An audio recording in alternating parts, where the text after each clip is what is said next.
Looking great. Hello.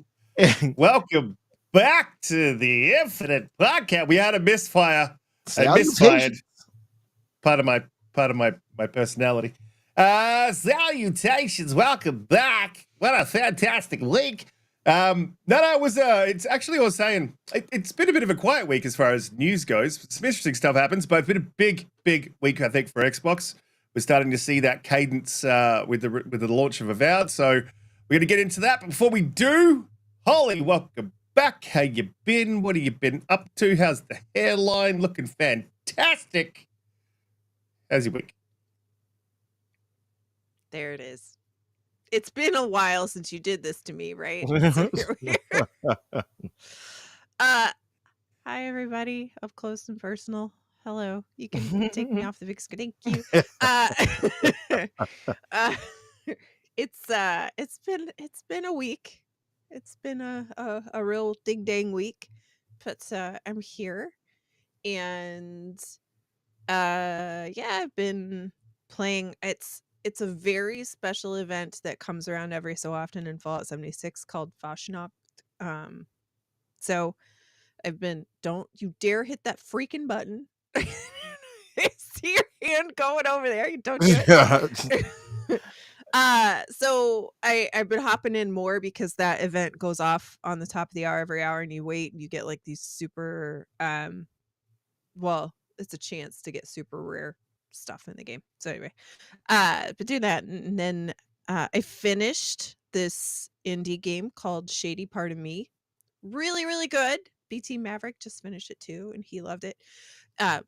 It's like 3-4 hours long. It's not super long. It is a little girl, kind of like Inside or Little Nightmares, where you play as her shadow and her, and the little girl can only walk in the darkness and the shadow can only walk in the light, and it's like a puzzle. Walk in the darkness. Yes. So you can be Batman or Batman Shadow. But you flip back and forth between the shadow and the little girl to solve puzzles to advance to try to get out of this situation that they're in. So it's fun. It's a really nice game. It's really great. It's on Game Pass. What's and it called again? Also Shady Part of Me. Mm-hmm. It's very nice. It's very, very good. Okay. And then I started Avowed on Tuesday when it dropped for those of us who didn't buy early access. Those of you who didn't support the devs. You didn't support the devs? It's not. It's not true. It's not true. Support the devs. So I started Avowed. I am about 10 hours in. It sounded like you were asking us to confirm it for you. No, sorry. No, you sure did. I'm about 10 hours in. Life kind of got in the way this week a bit, but I assume we're going to talk about Avowed later, so I wasn't going to give any stuff about it right now. Okay. Roger. Yeah, the pause was funny. That's all it was. I'm like, should we answer this? Sometimes I just drift off in my brain. I don't know. It's an Aquarius thing. I understand. Oh, this is the dawning of the age. Yes. Anyway, Umbra, another fantastic. I didn't see this is the thing, and I've been flat out as well. Not work. I actually got 10 days off, so I was super. This is my intro now. I've gone into, but whatever. I've been basically cleaning up around my sort of area. My bedroom and house, and fixing vacuums and just doing a whole bunch of man stuff, you know. Yeah. But also I did a little bit of Uber driving as well last night, so I was up super late. Got to try to make ends meet because inflation and stuff. In Australia we're paying an extra $2,000 a month on mortgages. If you've got a mortgage that's about my size, extra $2,000 a month. I was wondering why I was a bit short on cash. I don't know what the hell's going on. There goes that trip to LA. Gosh, dang it. Umbra, how's your week been? What have you been up to? I didn't see you advertise the fix this week, so I'm not sure what. I'm not sure. I actually didn't get a chance to catch up on the fix. But did you go live? I did not have one this week. That's what I thought. we were close to going live. We had the subject matter and everything like that, but some things came up, so I had to cancel. Unfortunately, we'll go live next week. We're going to talk about Captain America. I saw it. They're going to do a mini review. I might get a panel for that just to get everybody's takes and thoughts. And we did have the basic news of the week. Not a lot of big major news, but it is like tidbits of things like that we could have talked about. So we're probably going to have like a half an hour and a half, should I say, show next week. It might be more by next week, but yeah. Other than that, it is what it is. Yes, I'm sorry, AJH. I apologize. I didn't post it. I was like not having it until like at the moment too. So I'm bad at that, but I'll be better going forward to give you all a good heads up before that. But yeah, other than that, man, decent week. I had been playing through Avowed as well. I'm about 30 something hours in it, maybe. Oh yeah. And largely is because I have this OCD bug that will not allow me to move on to the next area before I check every nook and cranny of the map. They are... well, I'm glad I said map. So, anyway, I have to check every nook and cranny because... Happy Bum, are you... We don't allow blowing kisses in our chat, Happy Bum. We have to keep it very PG in here, madam. No, I'm messing. Happy Bum, hello. Oh no. Valentine's Day came and went. Yeah. Shout out to Cole. Shout out to everybody in the chat. Shout out to Gray. Yeah, yes, Gray. To your question, he asked, "What about how am I handling the spiders?" How am I? She look defiant. Happy was like, yeah. But no, those spiders though, Gray. Yeah, I'm dealing all right with them because they're not that crazy in this game. I've seen worse in other games. Grounded is those spiders had me like terrified. I'm like, hell no. That's why I let Riskit and them go get killed. Yeah. You're scared of spiders? I cannot stand spiders. In Grounded. I'm scared of spiders in real life. And Grounded they looked fairly monstrous in Grounded. I mean, they were, right? We're shrunk down, they're above us and jumping around and running and like hell. You gotta pull your man card right now. I'll take it. And it comes to me getting bit up by a spider, you can have it. You go and fight that thing. Do you want to know something? This is like completely off this. So when I was young, me and my cousins, we stayed in it was like a beach house, and underneath was like two carports, and one of the carports had been repurposed into basically where we would sleep, but it was all brick, right? Lots of spiders and stuff. It's like crazy. Every year, my nan would go down there and clean it out. Anyway, so we used to steal my my grandfather, my pa's beer, right? Because he had that in the next carport over, right? So we would go in and we'd steal his warm beer. I think I was about 12. Warm beer and we'd sit and by the way. Yeah. Love it. And we'd sit and we'd drink one of his beers, right? So, but then we had to dispose of the evidence.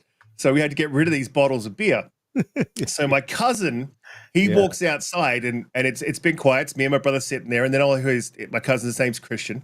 And all I hear is, my brother went out to get rid of this bottle. And all I hear is this, Christian, like whisper yelling, right? From out the door, Christian. So we go outside and there's my brother standing there and he's like, is there a spider on my face? And there's this huge golden orb weaver like covering his entire cheek. Right? Hell and no. My cousin has. I don't even want to hear the rest of this. My cousin has an empty beer bottle, right? And he looks at my brother and he goes, "Don't move." My brother's like, "What are you doing? What are you doing?" And he starts winding up, right? He brings the arm back, and my brother's like, "No. And he just swings this bottle, clips the spider perfectly, knocks it off his face, and the bottle goes flying. But ever since I saw that, when I was young, I had problems with spiders for a little while because seeing that is just absolutely terrifying. I've never seen anything like that. We don't live in Jumanji world like you all do over there, where you all have these man-sized spiders that drag you away at night. I would move from Australia if I saw something like that. Like I would literally swim across the ocean and face risking the sharks. That's so terrifying and disgusting to hear that. I wouldn't even my face. I would have to scrub it with bleach. Like, get this spider feel off me. Like, you know how terrible it feels to come across a web. I can't even imagine a golden orb, whatever you call that thing, a golden oriole, whatever that thing is. I don't even want to know Golden what it orb looks weaver. like. Yeah, I don't even want to. I'm not even looking I'll it up. send you some pictures. No, please don't. I had casual risk, and both of you know him. He'll send it in the chat sometimes. I'm like, boy, don't post this in here. What's wrong with you? Now I know his kryptonite. This is easy. Yeah, don't abuse me. He'll So post you want to hear another one? No, I do I give not. you one more spider. I give do you not one want more to hear spider anymore. story. I'm, So please, when I was I think I was around about 8 or something. I had little tiny. You remember the old like Voxel, like the old tube TVs, little tiny screen, right? I had this black and white TV. In my bedroom, it was like this big thing. I don't know. We had color TVs at the time, so don't know old jokes in the chat, right? But we grew up not very wealthy. And then all I could get was for my Christmas present was this old black and white TV. It was like brown, you know, the whole brown thing with like the wooden panels. But anyway, so one night, about 8 years old, I went to the toilet, right? And then I thought, I've woken up now, so I'll watch a little bit of TV, right? Thought you're going to get away with it, but didn't. So I come back into my room. This is not even the terrifying part, bro. Right? I come back into my room and I'm like, I just had a feeling, right, that I was being watched. And I like turned around and under the door, see up like there, like just above the door, there was this huge huntsman just sitting there, right? So I'm like, this thing's watching me. And so I I've kill seen this thing, those, right? and they look terrifying. Well, I killed it, right? And I'm like, all right, this thing's dead. Cool, all good. So then I start watching TV, and then this little tiny spider comes down across the screen. I'm like, what the? So like I squashed that one. A few minutes later, With another little tiny spider. your bare like, hand? Yeah. And then I squashed that one. And I'm like, they're only little teeny spiders, right? And then another one comes down on the screen. And I'm like, geez, I squashed that one. I'm like, what the hell is going on here? It's like 3 spiders in the space of 5 minutes. So I turn the light back on, right? And I look up and my entire roof is covered with these little spiders hanging from the roof like some sort of horror movie. Yeah, would have literally burned that room to non-existence. Yeah. I bolted into my dad's room and he killed me. I'm like, yeah, that sounds like nightmare fuel that I would never have gotten over. Yeah. That's terrible. Game Adaptation Newscast says he eats spiders when he's awake, praying one of them will turn him into Spider-Man. I think they need to be irradiated. They need to be irradiated first. Game Adaptation Newscast. They have need to move to Chernobyl. Yeah. There you go. Move to Chernobyl. It might be too big over there. It might eat you. Yeah, that's disgusting. Spider pig. But yeah, anyway. Yeah, I'm doing okay though. Grady, your question. I'm doing okay with the spiders in Avowed. They're not too terrible, and I just shoot them from a distance and have my teammates do whatever, and yeah, keep it moving. I face worse. I'll put it to you like that. And like Colt said, he said he gave up his man card for them in that game, and Grounded I did too. That's what Riskit knows. I let him, Doom, Cutie, and Pete at the time. I let you all go to your deaths, not me. I'll survive. I'm there fighting away with this spider, and then I just turn around. I'm like, where the hell did Umbra go? He's like, yeah. It's like Helldivers. Yep. I'm out of here. You ain't gotta tell me twice. Gotta go. Mm-hmm. Yeah. Listen, I've always said our white counterparts are far more adventurous than us. I'm gonna give you all that credit. You all venture out and go test those dangers. And we'll reap the benefits once and hopefully if you survive. Yeah. I think it's pretty smart. I don't know. I think it's smart. I am the guy that gets out of bed and checks the house if he hears a noise. That's me. Yeah. I'm like, whatever this thing is, I'm going to kill it. Yeah. Yeah. Or it might get you. Yeah. Grab the biggest knife out of the knife block. And if that's not stopping it, nothing is. And you're going to go to I'll die anyway. It's going to be like, that's not a knife. And it's going to have a bigger knife and kill you. That's a knife.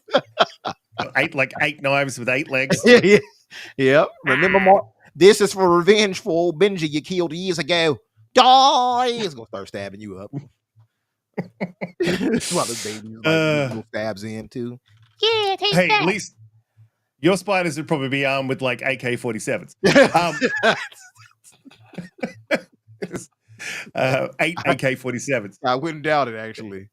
Yeah, that'd be a cool game. I'd love to see a game where the spiders are armed with machine guns. Actually, we played Spider Hack. You can get guns in that. That game is absolutely fun. Yeah, love Spider Hack. I haven't played that in a while. Oh, It's out of Game Pass.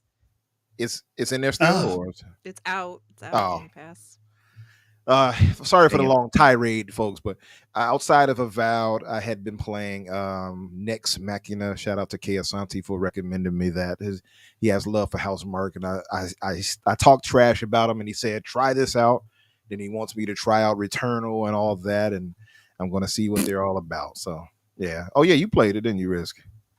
Yeah, to be honest, I like Returnal. I thought it was really, really good. And they've got a co-op mode in it now, so...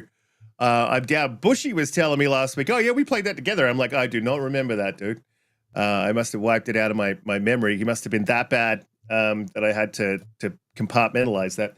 But apparently, he did play a co-op, but I'd be down for jumping back into that. Look, Housemarque made a stellar game. That's is a bit of a tragedy that it didn't sell as well as I think it should have. But roguelites are pretty, it's a roguelite, but they're pretty niche and they're not really my cup of tea. So, but that one's pretty good. Yeah. Yeah, that one's hit me up a roguelike, right? That's the more traditional roguelike, is it? No, it's light, Lite. Oh, because I thought this one, somebody told me you couldn't take the stuff with you on the next playthrough to power you up. You would have to kind of start fresh again. Is that the case? Or? Yeah, you do. Oh, it's been a while since I played it. You do, I think, but you pick up like more powerful weapons from the get-go. So like every time the world sort of levels up and levels you up with it. I can't remember what the leveling system was like. I didn't play a heap of it. I played it a little bit. I get annoyed with having to go back. You know what I mean? Yeah. Even Hades annoyed me a bit. So. Also, it's kind of like Metroidvanias in a sense. That's why I can get with them. Because Metroidvanias have you kind of backtrack, not kind of. You have to backtrack in Metroidvania, so it's not for everybody. I get it for 100. So AJH asked, he says, "Have I started Final Fantasy Rebirth yet?" Not yet, AJH. I got too much on the plate right now, but I will get to it. I have to first get through Remake. So, yeah, I got a ways to go, brother. Mm-hmm. Who's cold start? Riskit don't have guns. Country took them all away. Yes, they did. Because if you can't play nice. Don't get me into the Australian government. Don't say it out loud now. Hey, let's talk games. Yeah. Let's definitely talk games. So I have been playing. I played a little bit of Road Trader because that came to Game Pass. I didn't love the start of it, but I'm willing to give it a go. I'm back to work. Not back to work, but I'm back on site next week. So. Traveling around with the Series S. So I booted it up on the Series S and I'm not 100% on that game just yet, but I'll give it a crack. And I've been playing a lot of Avowed. So very much like you, Umbra, I'm about 30-something hours into the game. And I'm very much like you. I must complete an entire area before I move on. But they do give you reasons to go back. I was speaking to Magnum Orc. I don't know if you know Magnum Orc, but he left that first area and was like, completed everything. I'm like, yeah, but there's some quests that will thread through each world. So, one of them's smithing up a particular thing and you just can't do it in the first area, but you get the quest there and you're going to take it sort of forward. So there's a little bit of a thread that runs through each, I think, one, but I'm only on the second area. So I've spent a lot of time running around checking every cave, nook and cranny. Checking above everything. Look, I'm loving the game. But there's a lot to talk about with this game. We're going to really, really get into Avowed because we don't often do our sort of whole impressions on games. We don't spend a lot of time on it, and I wanted to this week. There wasn't a whole lot of news, and I think we can really get into this one. So I've got a few things that I want to sort of discuss around it. But I definitely want to get first thoughts. So for me. Really loving it, really enjoying the gameplay, and I talked about it a lot last week. I love the combat. I like how it's dynamic. I like how it's also strategic. I like how you can go into your wheel and it stops the game, and you can sort of potion up, or you can have your companions do their special moves or do their abilities. I like the what I really like about it, the combat, is that it's what's the word for I'm thinking of? It's super dynamic. You can have two guns, two pistols. You can have a longsword, two-handed weapon. You can put whatever you want, just about whatever you want, in whatever hand you want to have it in. It's just got a huge amount of options, and it's super fun to play. But I don't want to get too much into what I'm feeling about it. Umbra, I want to jump to you because obviously you've got 30 hours in the game, so I'm interested to see how you're feeling about it now, where you're at with it. Yeah, man, I'm loving it, man. I'm not saying that because a lot of people get this twisted idea that because you are a positive or Xbox guy or whatever it may be, I'm largely on PC now. As people keep asking, how long has it been since you? Yes, enlightened. How long has it been since you touched your Xbox? I'm like, shit. Well, it's been a while. That I have my literally, and this is no shade to Xbox or PlayStation. I don't even have them plugged up right now.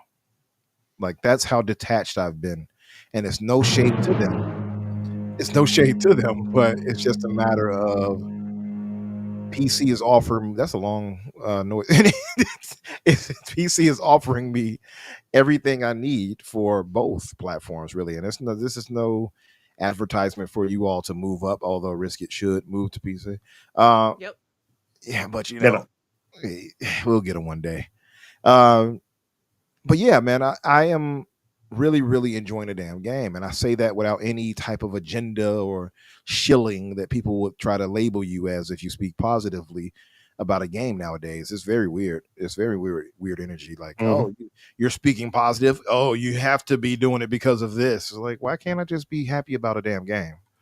Like, wasn't that the objective of gaming, for us to be happy about it and enjoy the escapism? I don't understand it, but loving it, man. I have a wide range of thoughts on it. From the combat to the options, like you said, of choices when it comes to combat, the world, how it's built, the verticality, should I say, the treasure chests, and not treasure chests, but the treasure maps where you have to find these, unique weapons and things like that. The beauty of the world of itself because of Unreal. I have to make sure to get that out there. I'm often like walking around and I'm like, damn, this looks good. Like this, it's often happening to me. And that's when I know I'm in an Unreal world, right? Because the visuals inside of it is just ridiculous. The lumen kicking in. Wait a minute. What I say? The lumen kicking in with the God rays pouring through every other building piece or tree or forest where I'm at. It's gorgeous. Yes. Bask me with your God rays. Oh Unreal. boy. And no, man, it's hard to really put that into words without focus. So let me just try to break it down as best I can. The game is great. And I mean that. At first, I was on an 85 rating out of a maybe, or 80 at 8.5, whatever, how you want to put it, out of 10. And now I'm leaning toward a 9 now. And I say that because they do a great job. And it's like some people will nitpick and say, well, it doesn't do this thing. Yeah, Donte, I had to get that plug in. You already know. But some people will say, well, it doesn't do this. And well, you can steal things without them any repercussions. And they're not wrong, but that's not the focus of what they were going for here. Right. And I think for what they went for, they nailed every aspect. The game is not hung up on those types of details, though I can understand if people play it and say, I would like those things because that's what I've been accustomed to in these Western style RPGs. Well, you're not going to get that necessarily here, right? And there are some things that I know that they can improve in the sequel, which I'm pretty sure they will. And I want us all to give them positive, not necessarily positive, but give them feedback on what we want them to improve on. One of the things I talked about on Boom's podcast the other day was because I asked him and Kay, I said, what are we speak of all these superlatives, all the positives, what we like. What are some things you would want them to add that you feel that they didn't do a good job in or whatever? Kay said the A button being both to jump and climb and to also dash is a nuisance for him because he's playing so many different other games. It throws him off. Understandable. And it goes against other game types of this type of game where you would rather have the button to do that. Okay, cool. Booms, I forget what his was right now. And mine's was the lack of helmets. Have you all noticed that? We don't have helmets. Helmets or hats or anything like that we can't put on our person. Now, people might say, well, the godlike, the fungus on their head is stopping you. Well, they could have designed that to still allow for that with a helmet on, or to allow some type of headgear, even if you're having certain aesthetics of the godlike power showing. So that's one thing I had noticed, right? And I'm going to come up with more as I go through. Obviously, the being able to take anything without repercussions is kind of comical, because I'll have some people sitting at the table and I'm like, oh, I'll take that soup. Uh, I'll take that tea you were sipping for my 150 essence power. Thank you. And just keep it moving. I'll take the change you got there on your table in front of you too, your gold and the silver shillings. Thank you. It is kind of off-putting just based off of what we've been accustomed to traditionally in these types of games. I do get where that energy is coming from when people say that, but that's right there is so small to me compared to what you do as far as the game goes. What it excels at outshines that, right? I just would hope that they would implement that in the sequel. Again, loving the game, man. And like you said, there's so many different options of combat. I switched to the double flintlocks earlier to try it out. Dope. I tried doing the battle mage thing where I have my sword and using magic. Dope. I even got the ability now to jump and smash the ground. So I'm doing all types of stuff, jumping off a high advantage point and smashing down on top of the enemies, casting magic. I know you can get a bear to assist you. I'm like, this is dope. It's so many things you can do in this game that to me outshine, or at least alleviate any thoughts of me having those things. But I still want them to have that going forward in the sequel. And I hope that Microsoft is paying attention and actually gives them a bigger budget for that going forward. Obsidian deserves it. I'll be honest. And I don't say this to shade Bethesda, but Obsidian does a better job at character Obsidian work. better. They do a better job when it comes to character works and talking with the people, and even the slight now what's the word I want to use? Even a slight production of when you're interacting with people when it comes to a situation is done better here than it is in many Bethesda games. Starfield is a prime example. You'll have something major happening, and it's just like, oh, let's just zoom in on the person's face and talk with them about this major thing that's happening. We won't show you anything. You won't get a cutscene, but we'll talk to you about this dramatic thing. I found that pretty stupid, and it's just an old system of theirs that I think they should have done away with long ago. So I think that if they can get a bigger budget here, add real production levels to this, I think as many people might be trying to dismiss it, this could be Obsidian's Oblivion or Skyrim, right? In that case, if they can get the budget needed and the people behind it for the sequel. Honestly, I think this is that good of a game, or that great of a game, that they have so much more room to go. Yeah, agreed. And definitely I want to get into like future of it. I've got that as sort of one of the things I want to talk about, but I 100% agree. There's a whole bunch of stuff that you sort of raised there that I'll go through later, but I want to get Holly's take. How you feeling after 10 hours in the game? I know 10 hours isn't a huge amount for this game, I think, but I mean, you can mainline the story apparently in 20 hours. I don't know why you would do that, but Holly, how you feel?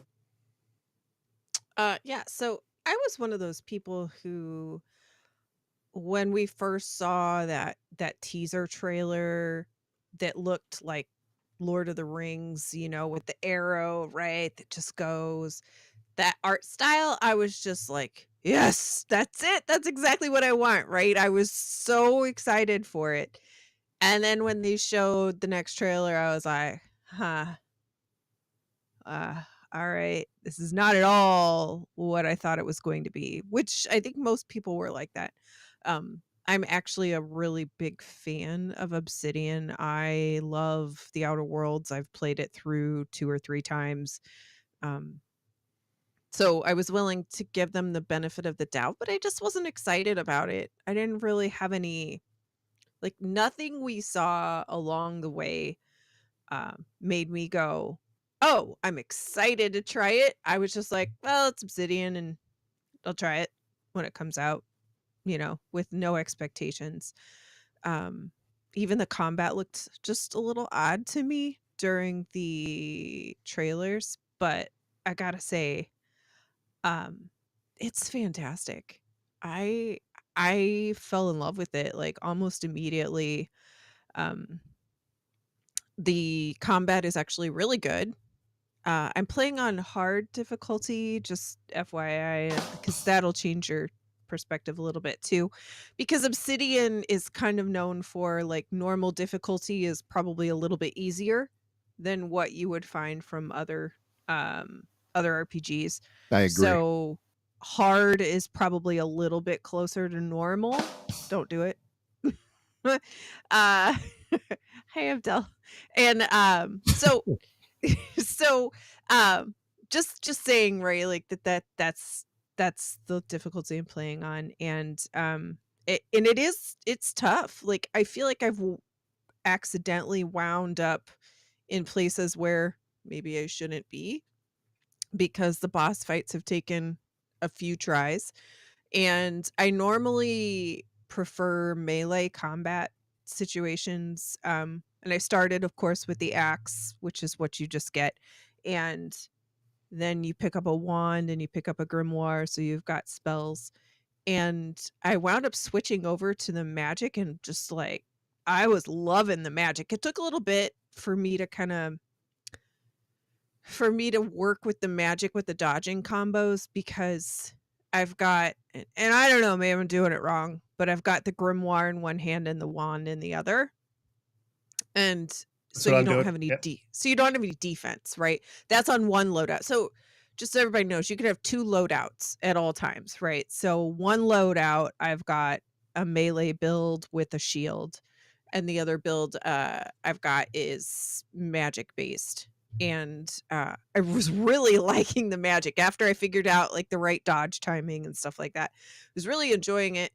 And then I kind of hit a wall where I got to a fight that I think I was probably not supposed to be at yet. And I couldn't fast travel out of there. It was like, you can't fast travel from this area. And I was like, all right, well, I guess I live in this fight now for the rest of my time. Right? So out of desperation, after like the 7th time I died, I was like, all right, let's just switch back to melee and try this. Right. And after like 2 or 3 more tries, it went significantly better. So I found that actually the magic was really good up to a point, and then I kind of had to switch over just for whatever, right? I just didn't have it leveled up enough. And there's a whole leveling and crafting system in this game. So I'm kind of trying to level them up in tandem, because I think it's the magic is really fun. It's a good time. But then, you pick up some really cool special weapons when you do certain things. And so kind of rocking those now too. But I was like, man, I hope the podcast ends early so I can go play some Avowed, because I haven't played today. It's like that's where I am, right? It's like it is so much fun. I have a weekly board game night with some friends that live nearby, and we go to each other's houses and just play these big, like, fancy board games. And Wednesday night when it came around, I was like, I kind of don't want to leave because I just want to sit at home and play Avowed, and I don't really want to go play the board games. I was like, no, be social, leave your house, go see your friends, go do the other things, right? But like that's kind of how I've like it just grabbed me really quickly. And I will say I've had the game bug one time. That's it in that time, and it just froze. I just couldn't, like, you're reading something and I just couldn't close it in any way, shape, or form. So I had to just, force close the game, restart, and it was fine. Like I popped back in basically where I was. And where are you playing? Sorry? Where are you playing? Xbox. She's on Xbox, bro. Okay. Yep. I think he tried to expose you on that one. I know. He's trying to go PC. He's like, oh, I Trying got to do it. some PC stuff. He thought he had Well, you. you could be playing on both. You know, Thought you you could be got like, it. I'll play a little bit on my 3080 and I'll play a little bit on my Xbox. But yep. I have a Welcome. 4080. Don't slander me like that. That's So right. Talk up on it. anyway, so no, I've just been playing on Xbox because I heard it worked pretty well and it's nice. Consoles are always great just to plug and play and not worry about PC. I'm definitely, but I am super enjoying it. It's a pretty game. It's not beautiful. I still wish it had Oh, I still wish it had the art style. I am still personally beholden to that art style that they first showed. That was a huge misstep for them because I think honestly a lot of the people that Umbra was talking about that are complaining about like the NPCs are stupid or you can't steal, like all of that stuff, that I feel like a lot of that is tied to the fact that people had a specific game they thought it was going to be. They thought it was going to be more like Skyrim because of the art style and sort of the things that come with like a more traditional fantasy style game or like a Kingdom Come, right, which kind of tread similarly to each other because a lot of have those you, things. question on that. Have you had a night cycle yet? I think so. Okay. Yeah. Just I curious. think I think There's like so. a 20-minute rotation, right? Before it goes to night. It's like 20 minutes or something like that. So you got what, 10 hours? Yeah. Yeah. I'm pretty sure she's Depends on where, I don't know why I'm dancing, but depends on where you were when the night cycle kicked in. But yeah, keep going. Oh, I can what, Well, what, I'm just what saying. region you mean? If you made it to the next region? Oh, I'm in the After first. the first I one? mean, I'm in the first Okay. world, like Dawn, whatever it is. Paradise Dawn, area? Dawn Shore? Shore or something. Yeah. Yeah. Yeah. Mm. But and I'm just saying it's pretty. It's the colors are pretty. But I think I am one of those people who was still kind of like I was really looking forward to a game that had a certain art style and a certain world. And that's not what this is, but it doesn't mean that this isn't good. This is very good. It's just you just feel like, "Oh, I wish I had this other game too." Does that make sense? Yeah, I get you. Yeah. I get what you're saying. Donte, yeah, I've What up, got what up, what definitely, up? like, as you guys have been talking, I've been writing down a whole bunch of stuff that I want to go through. But Donte, welcome back. How's your week been? What have you been up to? And how are you feeling about Avowed? Loving the shirt, by the way. True Yep. Star Wars fan. So you must hate Star Wars because that's the only way you can be a true Star Wars fan. I'm not that type yeah. of Star Wars fan. I'm not a hater. I'm with you. I'm with you. So yeah, man, I've been having a good week. I've been playing. I got. Well, we talked about this last week, right? I did the kind of the early access to it, so I purchased it, been playing it for a little bit. I'm about I think 30 some odd hours, maybe 30 some odd hours in, and I'm still in like after you leave Paradise and you go to the next area where it looks really nice at nighttime. I'm in that area, and I'm trying to go through everything before I like kind of progress the story. But yeah, so to me, I'm really loving the game. I'm having a great time with it. I was one who was kind of concerned because like I didn't know how I was gonna feel about like first person combat and even kind of toggling it between third person mode, but it feels really good, right? So any concerns that people might have had when you're looking at the trailer saying, "Oh man, that looks a little awkward. How's that going to be when you're actually playing the game?" When you're playing the game, it translates to fun, and I'm basically just wrecking shop between I got a sword and shield combo, and then I got the my spell and grimoire combo that I got running, which I keep leveling that thing up. Right now, I'm pretty much just rocking this fire sword that I got, and I just keep on leveling it up so I've I can got go that into too. Yeah. The light of day. That's my bread and Mhm. butter, and I got this really dope piece of armor that I found. And the thing that I really like am enjoyed about the game is that like your exploration is rewarded, right?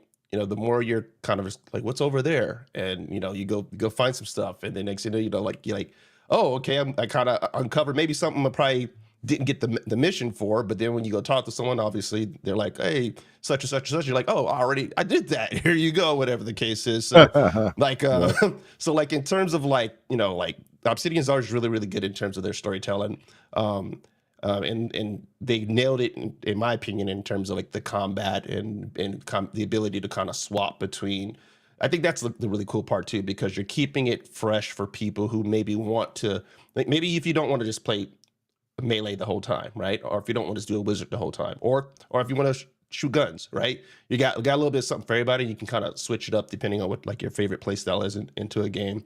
And so to add into a game like that, to me, I thought was really, really cool. And I like the way that they do the map where it's all clouded, so it entices you to go explore, right? Because I'm one of those people when I see the map and I'm like, no, man, I need to see this thing cleared up, right? What am I missing? So it makes me want to go to certain areas and try to uncover more of the map and then find more things. So I thought that's been really, really cool. In terms of like I hear you, Holly, like, you know, I was one of those people also when I saw the initial trailer and I was kind of like, oh man, that art style looks really, really dope. Later, they did come out and kind of clarify that like, hey, this was like, that was a production sizzle reel piece. It's not really, you know, indicative of how the game's going to be. So yeah, that, you know, that was kind of a little bit of a letdown, but in terms of what the offering that we got, I can't complain because what it does well.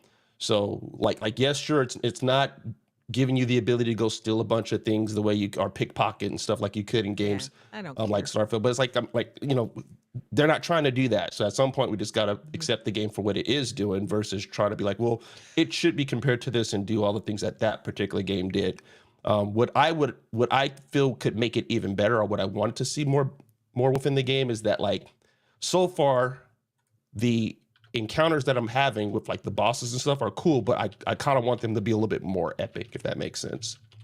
I want to be like, you know, if you stumbled into an area and then that bar comes across, I want to really feel like, oh crap, like what the heck did I walk into? And so far, like snap. you know, I'm I'm going about to into get particular areas and I'm like, oh, okay, what's up? I see the bar and I'm just like, all right, well, and then I mop them up and I'm like, all right, it's time to get up out of Wait, here. what difficulty are you on though, Donte? Yeah, that's probably, I probably need to bump it up because I just put it in a regular normal. So I'm kind of like that. The sword I have is like all my gear is for as far as I've gotten with the things that I can upgrade.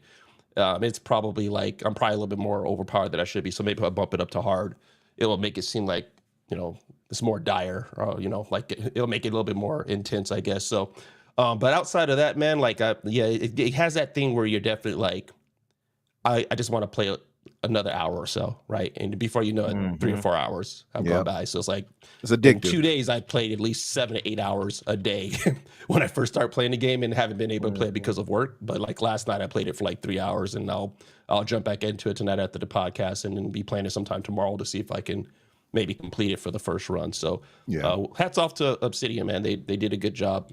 It's a very solid outing. I think it's a really, really good game. I think though, to your point, absolutely great work by Obsidian. I would say, just to Holly's point too, because she was right. I forgot to mention it. I had bumped mine up from normal to the hardest difficulty. I forgot the name of it, but it's not just hard. It's called something else. I would say for anyone playing, I know some people prefer a little easier time in games too. So I saw somebody say that earlier, but I would say that Obsidian does do that, where the normal was kind of a little on the easier side. Put it on hard at the very least, because I think it gives you a better challenge. The hardest is not even that hard to me now, where I'm at as far as it goes, but it's challenging enough, right? So I would definitely say put it on hard for a more challenge, because just challenge just brings you more into the game to me. Oh, here's one thing I'll also say. So anybody who's playing it, I'm sorry, just to say one quick thing, you can take it. Anybody who's playing it, and if you're playing melee character and you're like, yo, how do I parry? You got to unlock it. So that's one thing. It doesn't hold your hand and teach you. So you got to go to the ranger. You're muted, Risk. And actually I did not unlock know it. that. I've been playing for 20 I'm looking at him over there hours, like, I don't 20 hours thinking like, what am I missing this blocking correctly? Am I not blocking properly? Dante, I'm like, I thought the same thing until driving I me crazy. And then finally I looked at another one of the abilities, like the next class, which is Ranger, and one of the things basically says to unlock parry. So it doesn't tell you. So that's a little son of a biscuit. Quick big tip to anybody who's playing melee. Yep. I did not know That's that. right. See, this is what I mean. This is what I mean. I didn't know. This is what I There's love about there's a lot of stuff in the game, in case you haven't played it. There's a lot of gear, there's a lot of skills, there's a lot of things that are based on perfect parry or your parry prowess, right? So you don't want to pump points into the parry stuff if you haven't unlocked parry, or vice versa, right? Like if you're going to unlock it, and you want to use it, you have to kind of keep it. Well, that's it. I've got a few banging shields, and I've been trying to parry, but I didn't know what was going on. I'm like, is that it? Is that what am I doing here? But shield. no, I You did the appreciate that. beetle shield? Because I Oh, have I it. do And I the was same like, thing, well, man. Got these badass shields, and I'm like, dude, am I missing this window? Like, what is this window that I'm not hitting? And it's like, nah, dog, you got to unlock this ability, and it's in a class. Like, who would think that it's in the ranger class? Like, why would I? You know what I'm saying? I'm Yeah. like, that's Because very Rangers kind of slick like of them, but- range typically, Yeah, right? like, why who would I would've look thought in a that? ranger class if I'm playing a melee build? Why do I think I got to agree. get the parry unlocked there? So Yeah. oh, the other thing. I'm not at all interested in the ranger class. Like, so yeah. But Holly, up to you, real quick. No, I was just going to say the other thing. I was watching a video today about 15 things you should definitely know, and one of the points this person brought up, super important. I'm glad that I saw this. There's like, I think there's 3 major world maps. There's a final big city, and Obsidian put no like a warning that you are entering the final mission. They've put no warning, and there's no end game. So you can very easily trigger the last mission and hit end game before you're ready in that last city. So just be very careful when you're playing it. When you get to the last city, save that often. you've kind of done Mhm. everything that you want to do before you really dive deep into whatever's in that city. So that See, I'll be- and then like Donte said, save often. That would have saved Riskit if you had multiple saves. Have multiple saves, So not one. I definitely want to get into that. But before I do, I was going to jump to Biff Rinaldi, member for 3 months. Really appreciate you, Biff, man. It's great talking to you the other day as well. Riskit, did you get past that bugged quest? So early in the game when I had the early access, I went into this is the thing. I was like, I'm loving this game, so I've been shouting it from the rooftops. And then I get to this quest, and I did it in a particular order where I did one thing like first, didn't complete that section, went over to do something else in the quest, and came back, and the NPC wouldn't activate. And that was the day before launch. So I ran around trying to just get this thing to trigger, and it would not. Realized it was a game-breaking bug, and it halted my progress. So I ran around for a bit, tidied up the world, did everything I could there, and then put it down. And I think the next morning it had released and updated, and I was all good. But yeah, absolutely save before you go into any sort of major quest thing, I think is a good ethos. And it's what I've been doing because any conversation, any major conversation sometimes too, because like what you eat, like if it's going to give you like that additional point or two where you can get like a better option. Because if you need more, because like it'll be like, oh, it could use Constitution, or it can be intellect, or it could be, you know what I'm saying? Like you just don't know, and like no one's just pouring a bunch of points into one. So if you did do that, you can potentially change the outcome, or just kind of test out like what happens if I get that special conversation and I can just reload that conversation. So I've avoided fights like that. You got your save back though, right? Risk is all right now. Yeah, it was all good. Yeah. As soon as they updated, did the update, the NPC triggered, and I moved on. So it was really only like for about 8 hours that I was sort of out of the game for, which is a bit annoying because I've got the 10 days off. I'd sort of booked time in my 10 days with what I was going to do with it, and that block was for Avowed. So I ended up doing some man stuff, like vacuuming, dusting, dishes, all that man stuff that people do. But I did. There's quite a few things that you guys said, and I've sort of been writing the entire time as you guys have been saying things. One of the things that you mentioned there, Donte, was using the. So I like what they've done with if you just want to quickly spam in some stamina, you can just eat up a bunch of whatever you've got floating around in your inventory, and you just quickly go to that, and you don't particularly need to choose it. But then I also like the buff stuff is put off in other parts of the wheel.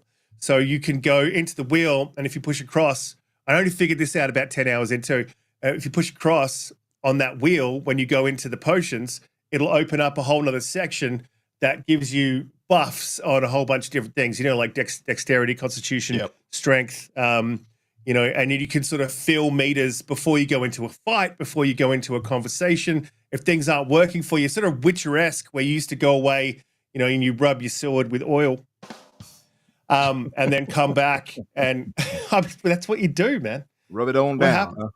I have not been using that wheel like at all. You need to, yeah, you need to just use like you just yell on it, huh? Yeah, you need to go into that thing nice and oiled up over there. Is that what you're trying to when you go into the potions, right? Into that wheel, it'll open up that wheel, and then look at the sides, and you'll see these two across things. Click on those, and it will spin across to another wheel. It's a wheel within a wheel within a wheel. Wheelception. And then wheelception, and then you can obviously buff up the things that you want for conversation. So one of the fights, I won't like put any spoilers down, but one of the fights that I had, bless you. God bless you. One of the fights that I had, it's very Asmongold of you. One of the fights that I had, not going to roll our eyes. Compliment. One of the fights that I didn't want to have the fight, and I had, there was an intel, I was just under on my intellect, so I reloaded and went back into the conversation, and then just upped my intellect, and I managed to talk myself out of it. So yeah, I didn't want to kill that particular person. I'm very, you wouldn't think so, but I actually don't. I avoid fighting in games, and I'll try to don't, you liar. I do. I try to. You lie. Imagine him being diplomatic. Like nobody believes you, man. Fight no one in the believes game. that, man. He fights in real life, but he's diplomatic in the games. You got to twist it around. Yeah, It's like I want to do the right choose peace. Get out of here, Riskit. It's really interesting though, because there was one mission where I had told someone something, and they weren't particularly the bad guy or the good guy.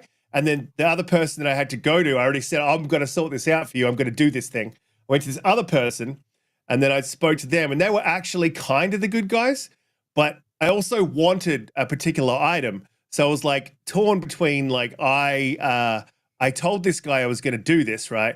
I want this item. And the only way out of this is to kind of kill the good guy, because I definitely want to do what I said I was going to do, but also want the item. And the only way to get the item is to do what I said I was going to do, is kill this guy. So it was a bit of a moral quandary for me. But I love that. I love that mission, because I'm like, I really had to think about it. I was like, oh, do I? I like when they have that too in games too. That makes it hard for you. Pause. Moral dilemmas and such like that, right? I knew he was gonna do it. They when they give you that and they make it a tough decision, I like that too. But even more if it actually plays out and you have to deal with the fallout of it, or see them deal with the fallout of it. I like that more. Oh, that is. How far are you, Riskit? I mean, sorry. How far are you? I am 30 hours in, so okay. I took a lot of time getting through the first part of what's the word I'm wanting? Dawn Shore. Skill issue. I want to highlight all the stuff, and yeah, I was being an idiot. But I am now in the next part, and I'm in Emerald Stair, and it's even worse. So I'm like, I want to be here forever. Yeah, exactly. And I'm going to be here forever, man. Just be wary. There's some decision. Just be wary. Okay. Cataclysmic potentially, depending on what you do. Oh boy, I'll keep an eye out. Yeah, keep an eye out. I've had that decision, and I stand by what I did.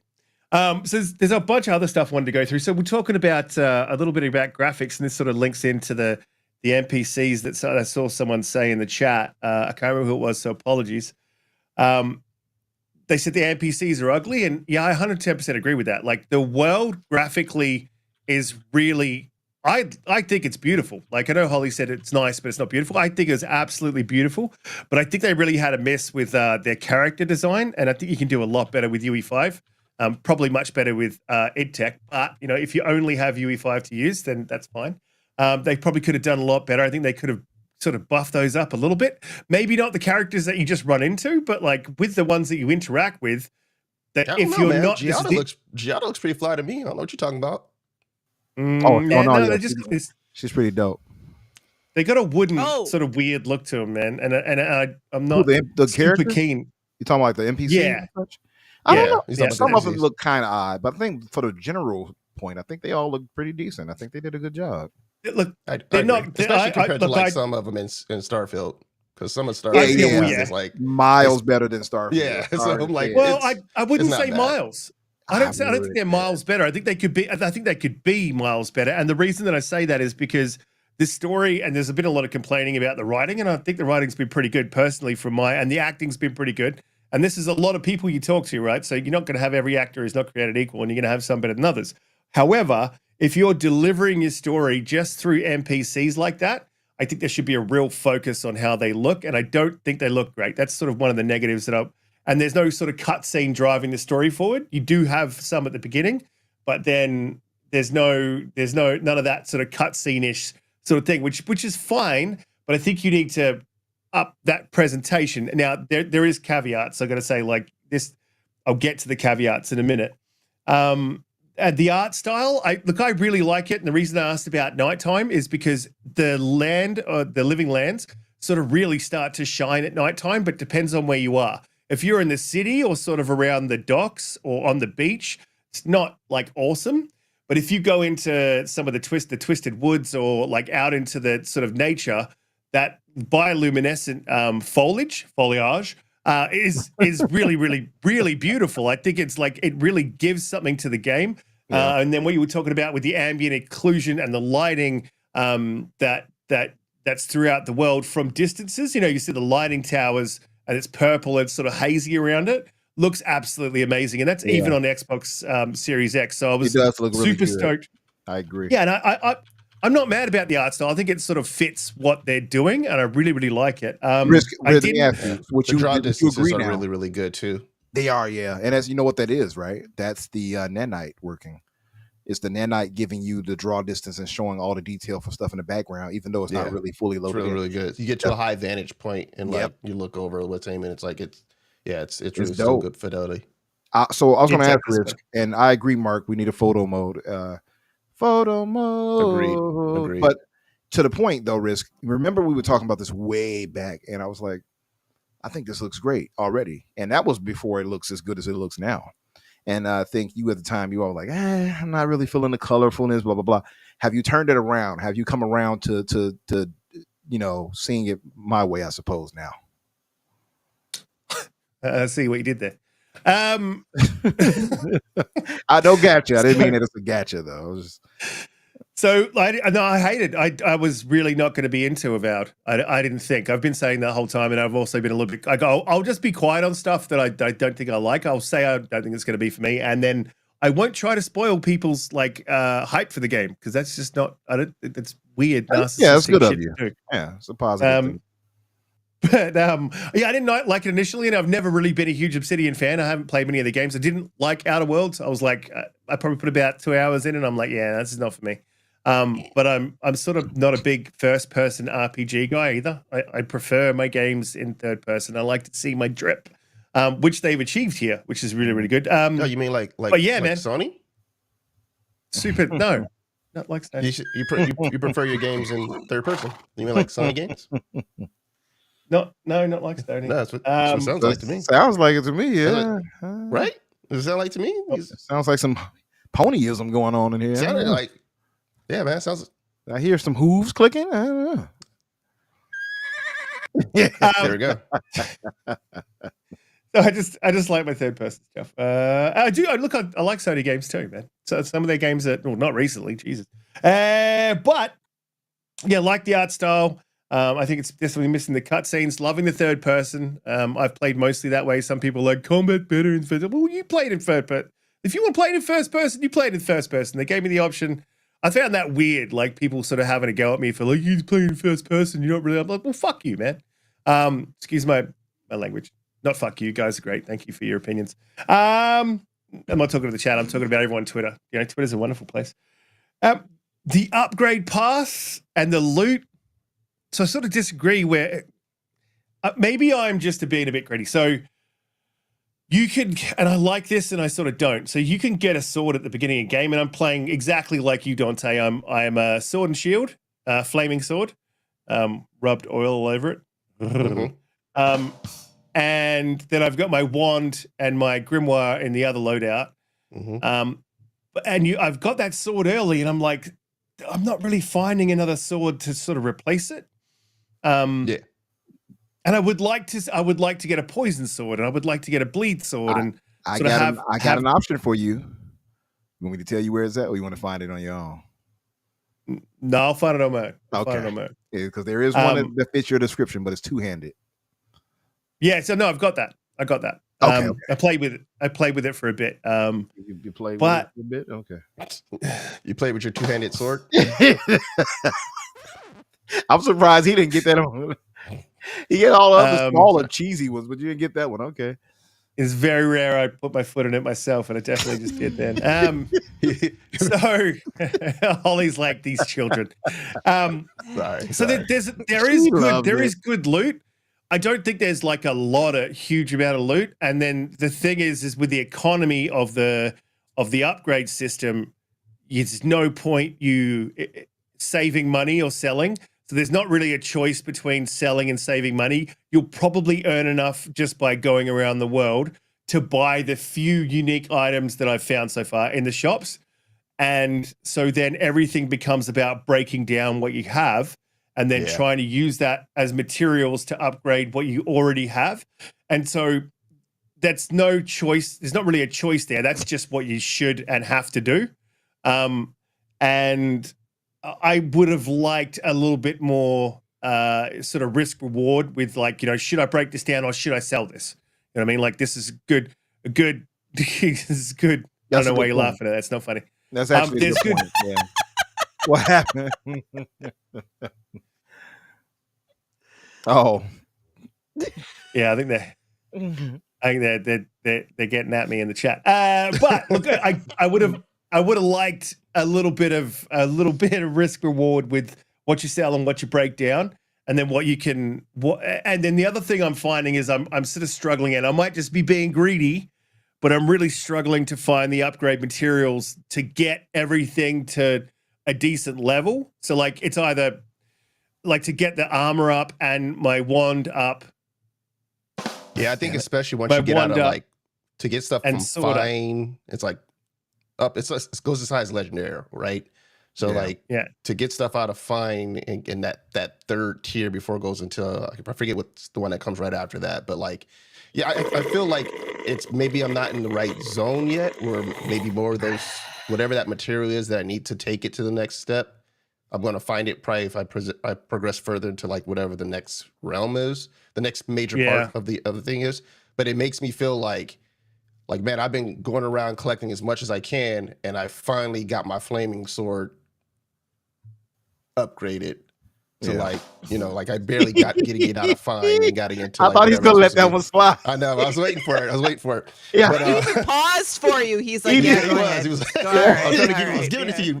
But yeah, like I feel like I've been like, yo, are you telling me that I need to start breaking down the other random like if it's fine and it doesn't have like some additional perks, am I supposed to break those down and then use it to upgrade? Because you're making me feel like I need to be very selective about what am I choosing to upgrade, because it's I'm not going to come across some other stuff that frequently. What you all have to do though, Risk, for you, look into when you're inside the crafting mode, or at least the whatever you want to call it, right?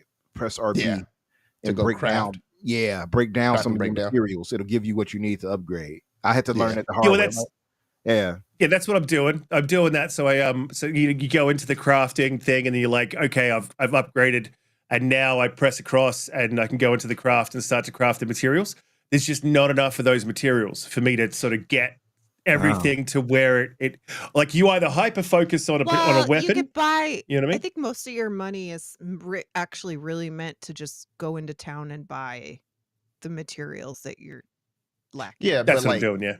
So like if you go to certain vendors, they'll have like certain steel that can be like upgraded to the white steel or whatever, right? But they won't have like a lot.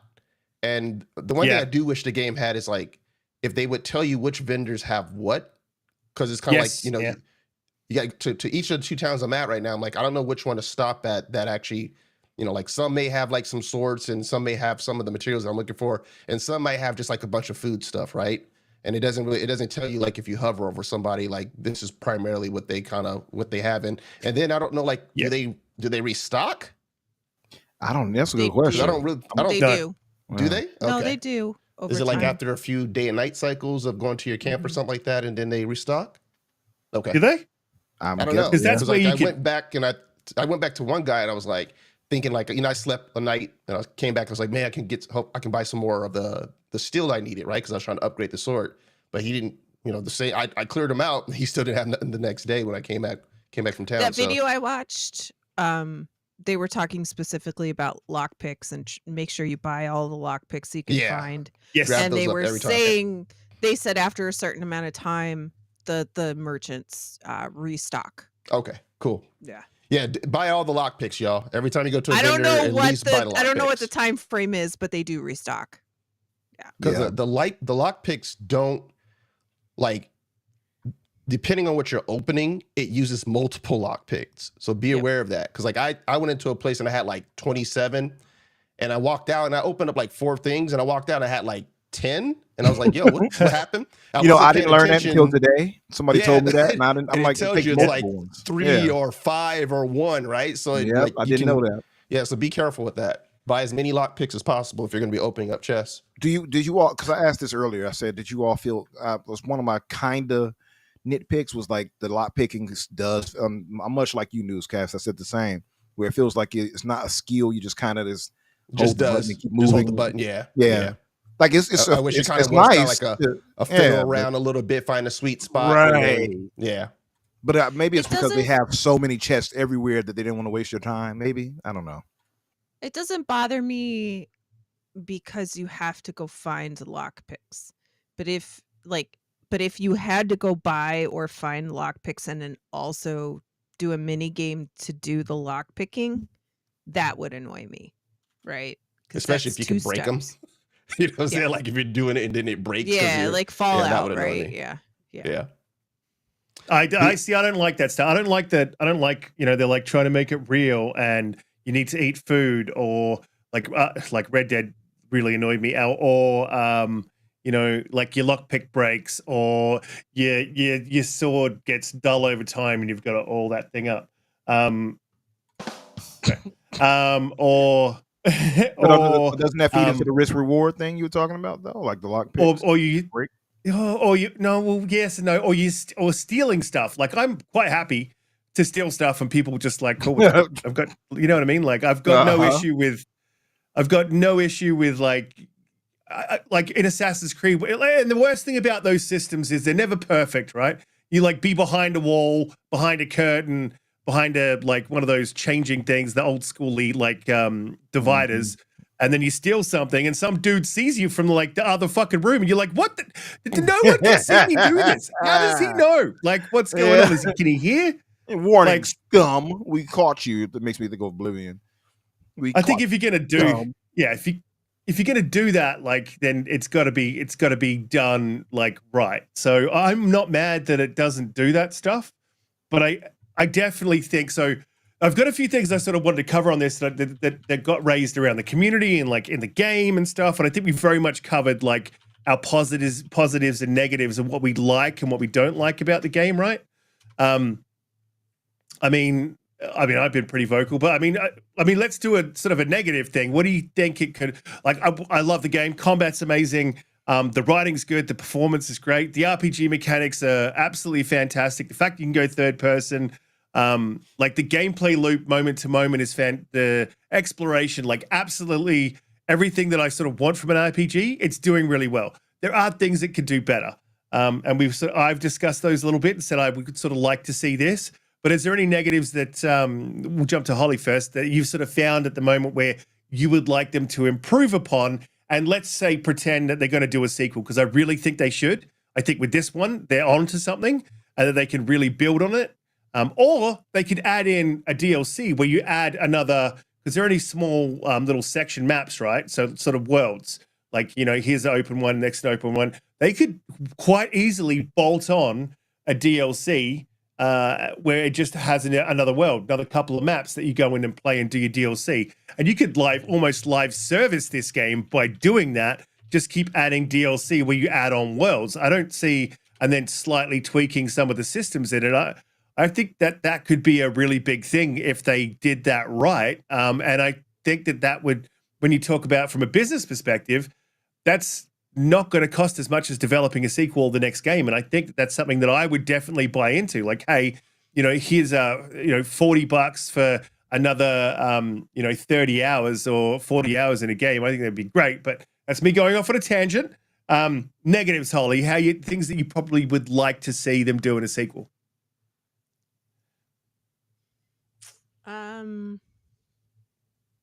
I don't know. It's kind of hard for me to say with only 10 hours in. I don't really have the proper feel for all of the mechanics. The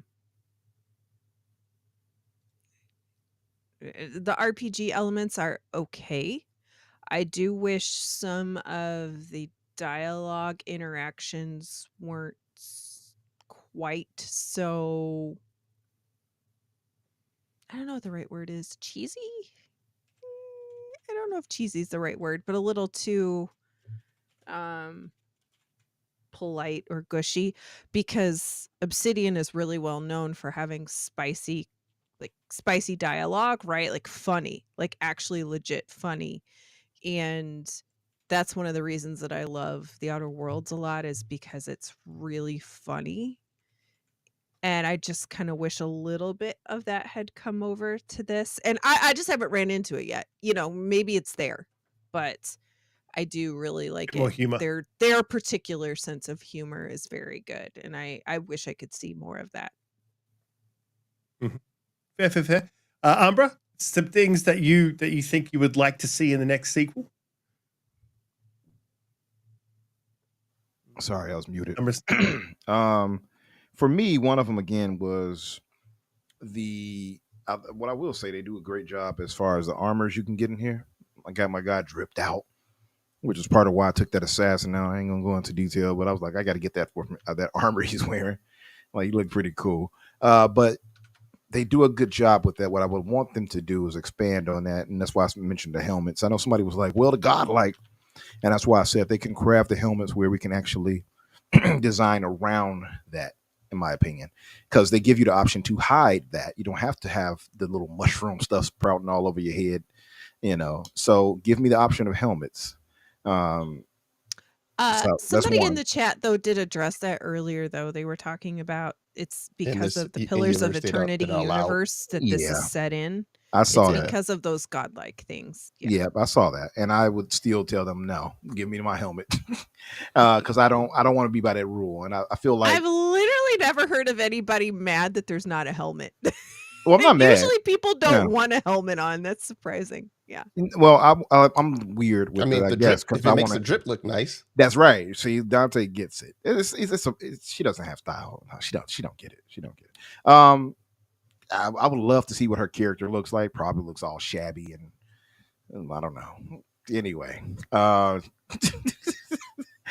seriously, I feel like, yes, shame her with the zoom in. But anyway, I feel like just getting the option of doing that, though, I feel like it's cool. I like the option, and I'm the weird type where I want the helmet on if I'm in combat, but maybe show it off while I'm in dialogue options and talking to somebody. I think that's fair. The games do that. Or it's a little bit OCD. It is, but I'm like that when it comes to these types of things. I just like the option of choice. Choice gives the game much more life, and more replayability. And I feel like Western RPGs, that's a staple of theirs. So you got to have that too. I would say the world that they did here was way bigger than I thought it was going to be. Am I the only one that feels that way? Because I'm surprised. It's pretty big. Yeah. And what I had said, Riskit wasn't worth the drum. His was, not mine. But anyway, the world is big enough where I feel like, even though they do allow us to run around pretty quick, we're pretty swift. If they would have given us the option of a mount, a horse or something like that, or some creature, maybe hell, a bear. You all got enough damn bears in the game running around. Let me mount one of those. Maybe you can even get a bear as a summon, so to speak, in the game. Let me get on top of this damn bear and run around and maul enemies as I run around. I'm just saying, just give us the option of that. It's not a negative of the game. It's just something I would like. The ability. Thirdly, and it's because of my OCD. And I'm nitpicking here. This tells you how much I love the game, that I have to find the more minuscule things. The map fog. Because of them, the way they did it is very Oblivion, very Skyrim like. I have to go every spot and check it. Well, that's keeping me held up in this game, and I'm already ridiculous. I'm already pretty. What do you say? Open up like a bigger chunk at least, right? Yeah, do something. And it's like, give me the like, you know how Assassin's Creed does it, where you go onto a top of the thing and you look around and it clears the fog for that whole area, that radius. Well, Yeah. please do that. They need to do some type of update that allow us to clear out those. It is nothing worse. I'm being as honest as I can. That I'm going around OCD. Why? Hey, Magnum, that's enough talk of that. And we're going around OCD style, clearing out the map until so I can see everything. And there's still small parts of fog I can't clear out. It's like, what is this? Or you go to Paradise and that whole Paradise part is just cloud. It's like, why? Why are you doing this to me? And my brain can't shut it off. My brain can't shut it off. So now I'm like upset as I play. Like, maybe if I climb on that rock over there, I can get that part out of the. I don't know what it is, but it's addictive as hell. Damn you all for this. You know what? It bothers me a little bit because just the edges of the map where you like can't go. Yeah, you're like, yeah. Can you'll still can I see go like there? fog, and it's like, oh, Yeah. that's up top. I can't get there, and it's going to be covered in fog the whole way. Yeah. Mm-hmm. You're like, can I get there? Because then you forget you've done over here, and you come over here, and you're like, hang on, is there? Let me just run around here for like 5 minutes, see if I can. Yeah, yeah. Man, like I said, I want this. I don't want anyone to take this the wrong way, but like I said, I'm trying to find just things I want them to improve on, because. And when I have to do that for a game, I know the game is really great to me because I don't have a lot that I would criticize this game for. Yeah. Cinematics will be the last thing I would say. Add some cinematics, and mind you, this is probably a AA game. It just looks AAA, right? And it kind of feels it, but it might be on a borderline of AA to AAA. So I hope Microsoft gives them a bigger budget and they use that as far as cinematic storytelling too, because it's good. We know they got great writing typically. But showcase that also. I'm more of the show, don't tell. And that's what I thought was one of the failings, as we talked about before, Risk with Halo, right? Like we know the story was still fun, but damn, would I have loved to see what happened to Lock Team and all that with a cut scene, and damn, would I've loved to seen the full attack of the Banished when they first hit the ship and we had to get out of there with Chief and he got laid out by old boy. Things like that. I want them to show, don't tell. And that's another thing I hope that they get a bigger budget for. What classes did you guys pick as your starting class? Warrior for me. I forgot the name of Mage Warrior. Oh no, the I'm a war hero. The Scholar. Arcane Scholar. War Hero, that's it. Thank you, Donte. Yeah, War Hero for too. me. Yeah. I picked Arcane Scholar. Vanguard Scout. Oh, nice. Oh, nice. Yeah. Nice. If I do a different one, I'll switch it up a little bit because like some of the war hero like suggested dialogue makes me sound like I'm just dumb. Like, let me flex muscle. I'm like, that's what you some of them do? are pretty stupid. I agree. Yeah. Yeah. Like I don't want to say that. Yeah. Yeah, I just wanted intellect for the conversations. So I'm like, they'll probably, if there's anything going to be in the conversations, probably going to be a lot of intellect stuff. So I'm like, well, I want to boost that when I first start out. So I've got some good options. So that's the reason that I chose the Arcane Scholar. Sappho, just want to jump back to that. Sappho was asking, so we like the game. By not liking the game, I'm legit confused. Sappho, appreciate your comment, appreciate and all that stuff. But so for things to improve, and this game's really, really good, and I love it. And I'm going to play it to the end, and I'll sing its praises from the rooftops. But with everything in life, there's always negatives. So we're just sort of saying what we'd like to see in a sequel. This is not the saying that we don't like the game. We're just saying the things that we would want a sequel, really want a sequel now. But there's some stuff I'd like to see them improve. And then I would like Microsoft to give them the budget because I don't think what people don't understand, which is phenomenal. This game was built with 80 to 100 developers. So to me, it's not even a AAA game, and it's just phenomenal for that. So yeah, this is just us sort of talking about what we'd like to see in a sequel, and hopefully Microsoft sees this as an opportunity to signal boost. But I've got some more I want to add about the whole sequel thing later on. But Donte, I want to jump to you and get what would you like to see in the next game? What were your negatives? Sort of what would you like to see sort of changed or updated?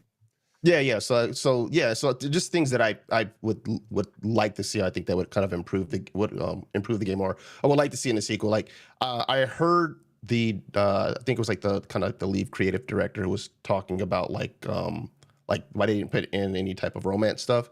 But I was like, it's an RPG, and I think even narratively, like you can, when you include kind of romance things and you get a character to kind of like get some type of affinity for whoever it is that they're romancing, you can include narrative things where you didn't have to make a decision if something happens that's going to involve that person's life or death.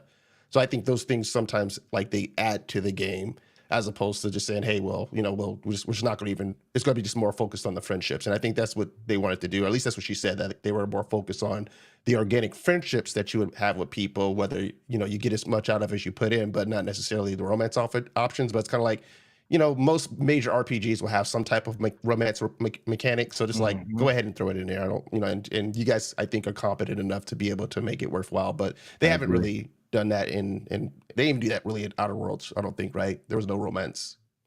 Yeah, there was none in that either. It wasn't in that. So nope. I guess maybe that's just Obsidian taking a stance to saying, hey, we don't care too much to explore that, but I think they could. Outside of that, the only other thing is kind of what I'm sometimes like in the dialogue, and this is why I say about save often, because like I'll see like a question, right, where you can basically ask a question. And I'm thinking like, okay, I'll get to ask that question, and then I'm definitely going to be able to use one of the responses, right? But sometimes a certain like a thing that you're asking as a question will then take you out of the ability to go back in and use one of those responses, right? So kind of like if I'm asking a question, I want to have the ability where I'm just gathering more information, and then I can determine how I'm definitely going to respond, if it's going to be more aggressive or whatever, right? Whatever, Paragon, etc.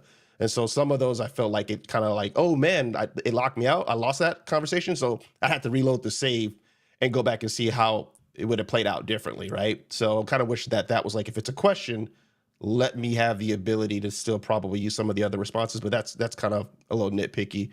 But like, no, but that's good. I want to add to that quickly, because when I was a kid, I used to read. I don't know if you did, but I used to read the Choose Your Own Adventures. I love those And when you like, books. when you'd like read and you'd be like only like 4 or 5 pages in, and then you choose an option, and it would be the end of the book. You're like, what? Yeah. That's what that feels like. That's exactly what that feels like. Yeah. And then you go back. You said something, and all of a sudden it's like the Dukes are up. You're like, whoa, we fighting now? I was just asking a question. What's happening? Yeah. But and then just in terms of scope, so let's say if Microsoft does give them, more money to basically make the game bigger. Like I say, those interactions of when I do come across someone who is like a mini boss or a boss, somewhere in there, like make these, beef them up some, right? Make them a little bit more epic.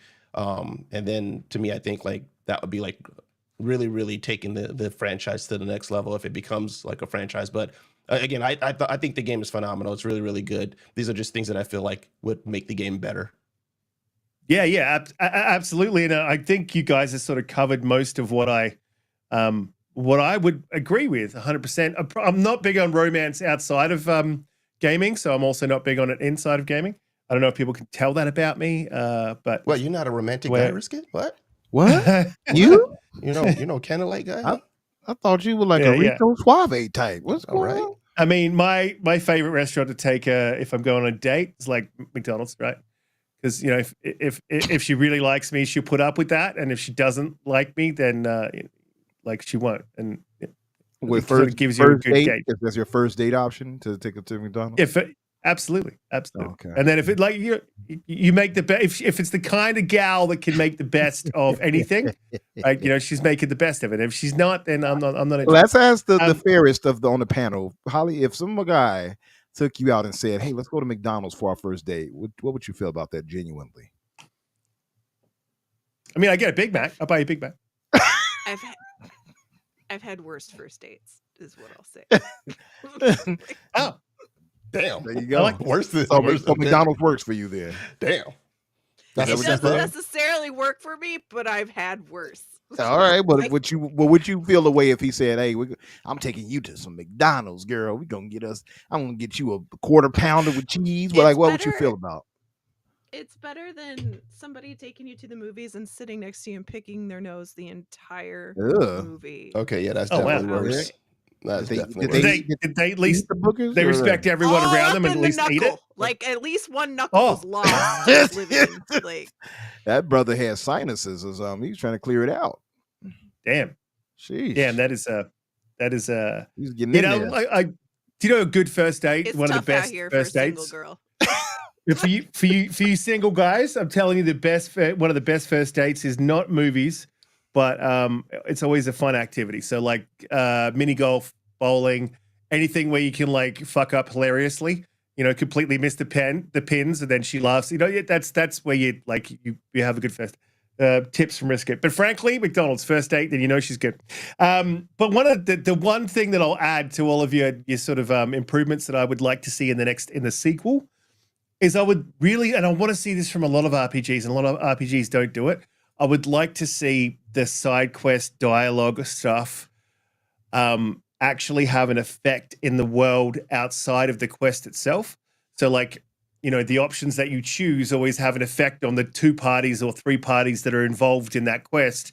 And then once you finish the quest, that's closed out, and there's sort of no ongoing consequences or ongoing benefits. So I you would want some like to see downstream RPGs. effects. Yeah. Some downstream effects, like, yay, you didn't recognize, but this one random thing basically 2 chapters later came back and it caused a rift or something like that. Mm-hmm. Yeah, exactly. Or like someone, and I'll agree with Skill Ups because I know Skill Up was pretty scathing, and I disagree with a lot of the stuff he said.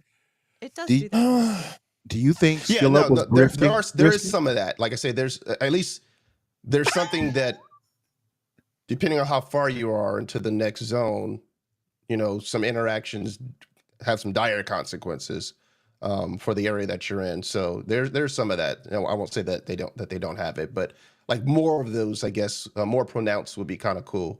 So that way you do know that but like, just your decisions are impactful. little effects, like this is completely made up. I'm just going to make up a scenario. So, like, you know, farming, you've got to help out a farmer grow their crops, right? And you make a decision that that maybe either helps them grow their crops and has an effect elsewhere, or it kills their crops, you know. And then throughout the land, you see an effect of all the crops not growing very well, and they're sort of all brown and horrible, or they grow amazingly and get like twice as big, right? So, I got to do it. So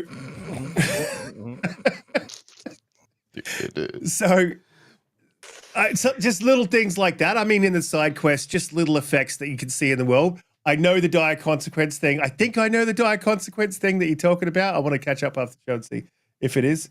Does it have anything to do with the steel garrote? Yeah. Yeah. Okay. Yes. Cool. I know Yeah, exactly so you know. what it is, and I know exactly what I did about it because I don't give a shit. I don't love those guys. So yeah, that's all I would sort of improve.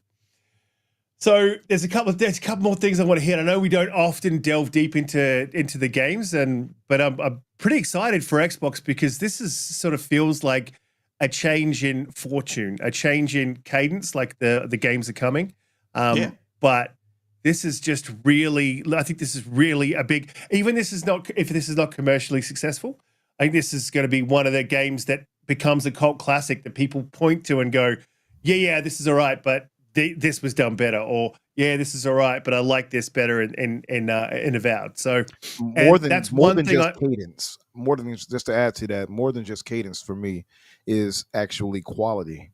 And what the Microsoft the teams have been turning in have been quality from Call of Duty. I know some people like feel a way about giving the credits to Microsoft. It's still theirs. You can cry all you want to. Like, well, they wouldn't have had it except for ABK giving them that. And that's why their quarter looks like that. Who cares? They're getting the money at the end of the day. Why are you worried about that? So the same thing applies here. Bethesda and with Machine Games, they turned in Indiana Jones, great game. Then you got this. Now we got South of Midnight coming in. And all of them look like they're all going to be really well received, right? So that there's more than just cadence, but actually quality. And that's the only real way to kind of turn people's perception of Xbox around, at least as far as quality. And might be too far gone as far as consoles go. I don't know. We'll skipping a sort of segueing into another part of that topic, because you sort of made a point there that I wanted to touch on. But before I do, please hit the like button, share us out. We go live at 7 p.m. EST every Friday. We may not go live next week. We might have to do a pre-record because I am heading back up to work, so I've got to sort out what's going on there. We might miss one. Apologies to everyone. I like to be consistent, I really do, but sometimes work gets in the way, and I know the guys obviously got their own lives and all that sort of stuff. But yeah, please hit the like button, share us out, hit the subscribe button if you're new here. We do this every single week, whether it's live or whether it's a pre-record. So Avowed, there's something that I saw, and I've been saying this for a very long time, and it was by way of Eurogamer, and I am going to read a little bit of this verbatim because I found it a really interesting article, and the article's titled "Obsidian's Modest Ambition with Avowed is just what Game Pass, Xbox, and the wider industry needs, but will Microsoft let them stick to it?" And I'll skip forward a little bit because he gives the game a bit of a re-up, says a lot of positive things about the game, and he gets to one of the quotes that came out at a recent at the DICE Summit, and so he says, "Get a load of this. The studio just wants to make games on the assumption that they will be a mild success. It wants to do that at a pace of releases that's not rushed, but often. It wants to maintain its team's institutional knowledge by having the lowest turnover rate in the industry, and it is not trying to grow aggressively and expand their team size or make super profitable games." That was one of the Obsidian bosses, Marcus Morgan. And he went on to say, this is not Marcus Morgan, but the writer of the article, but taken at face value, this kind of chatter is incredibly refreshing, if for no other reason than the sheer sensibleness of it. Releasing games of broadly the same scope and ambition at a reasonable pace with reasonable expectations for their success, and doing so hoping to retain and build your staff's expertise so you can maintain that reasonable success over time is a philosophy at odds with almost the entirety of this industry. And we know that because we are still in the middle of 2 years and counting worth of brutal, relentless layoffs, even at the studio behind games that have done incredibly well. And I think he's pointing to Marvel's Rivals, which leads into what I've been saying. Developers, publishers, and platform holders, when developing, especially new IP, when developing out new IPs, need to bring smaller experiences, test the water. You know, don't get too big, don't get too massive, don't try to make it that EA title that absolutely flopped.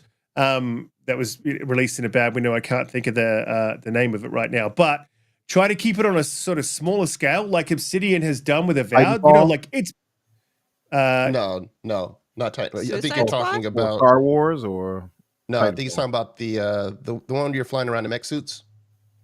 Anthem? Talk about that one. Oh, Anthem. Anthem. Okay. Well, no, I'm not talking about Anthem. The one that you can't even think of because it flopped so hard. It was released last year. It was like the Call of Duty magic shooter. Huge AAA budget. It's in Game Pass. It'll come to you, Holly. But keep them on a smaller scale and test the waters. And then once you've tested the waters and you've got a little bit of a sense for, cool, this IP is something. We've now got our world, so we've already spent money on this, and we've released it. It's done either moderately well or whatever it's done. Now we have all the assets, so we don't have to do a huge thing. Plus, your team's experienced in making this kind of world. Okay, well, let's try to introduce some new systems to this, like we were just talking about, which is one of the reasons that I was talking about the negatives and what we'd like to see improved. With the sequel, let's build it out a little bit. Let's add a little bit more to it. Let's make it a little bit bigger. And I think that that's been missing from the industry. That what tends to happen is everyone just goes 2 feet in, 10 toes down, and it either flops and the studio closes, everyone gets laid off, or they hit it hard, they smash it. And the successes are far fewer than the failures. And I think that the industry needs to sort of start pivoting to a little bit smaller experiences. You know, maybe, and I did complain about the NPCs, maybe not focusing so much on the graphical, even though Avowed is absolutely beautiful, but focus on the core of your game, the mechanics of your game, make it a smaller experience, give the consumers a taste, and see if they want a sequel, and then fill it out. You know what I mean? And I think that that's sort of what we're missing. And I think Avowed and this article as well, which I'll link in the description after the show. It's a really interesting read. And I think a great, fantastic article was written by a man called Chris Tapsell. So yeah, I think we need more of this in the industry. So for me, it's a bit of a vindication. And I'm hoping that the wider industry and Microsoft sees this and starts doing it. And I think they are doing it. Look at South of Midnight. That's another thing I've been having a conversation recently as well about around this game is like, is it AAA? Is it AA? This was made by 80 developers. We don't know the budget, but generally what defines a AAA is over 100 developers and $50 million worth of a budget. I think we should expand that, but if that's the thing, we don't know the budget. We do know this is 80 developers. So this is just a AA game as well that you can build. So that was sort of my thoughts on what Avowed's done with their size, scope, and the complaints that you see about not everything's breakable. You can't. It doesn't have this RPG. The stealing and the system stuff that people are saying is missing. I think that this is a good sort of testing the waters, and it's a great game as it is. And I think it's just something that can be built on. And I think that's what we should be seeing from the wider industry. And I hope we do. Holly, I think we had this discussion around smaller games like very early in the piece, and you were like, nope, I don't agree with that. So thinking of it from Avowed's perspective, do you think your perspective's changed on that? Or do you think that you're still standing 10 toes down in that space of they shouldn't be making smaller experiences like Prince of Persia, like Avowed, and then sort of building on them or not, because there's less risk. We get more games more often and hopefully better games because of it. But how are you feeling? I don't think I ever said that was a bad idea. You did. I was right. You're wrong. Sorry. Okay. I think what I actually said was, yeah, I mean, you can do that, but you still have to have a hefty portfolio of AAA games, because there's a lot of people who, only play, the same AAA games every year, right? So we know that those need the budgets and the manpower that they have. And clearly they're successful, otherwise they wouldn't keep doing it. But then B,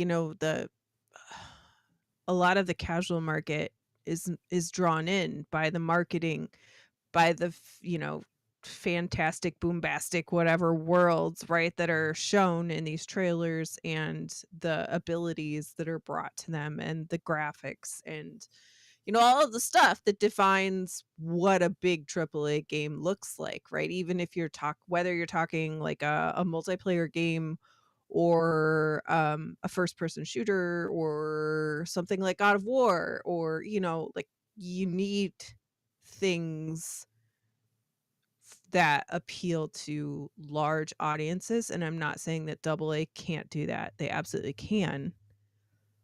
But I think you still need AAA. I think you still have to have AAA studios. I think you still have to have AAA budgets and IPs. I don't think you could get rid of those. And I don't know that you can just say, well, they should only do those for this subsect of style of gaming, right? Because we know they'll recoup.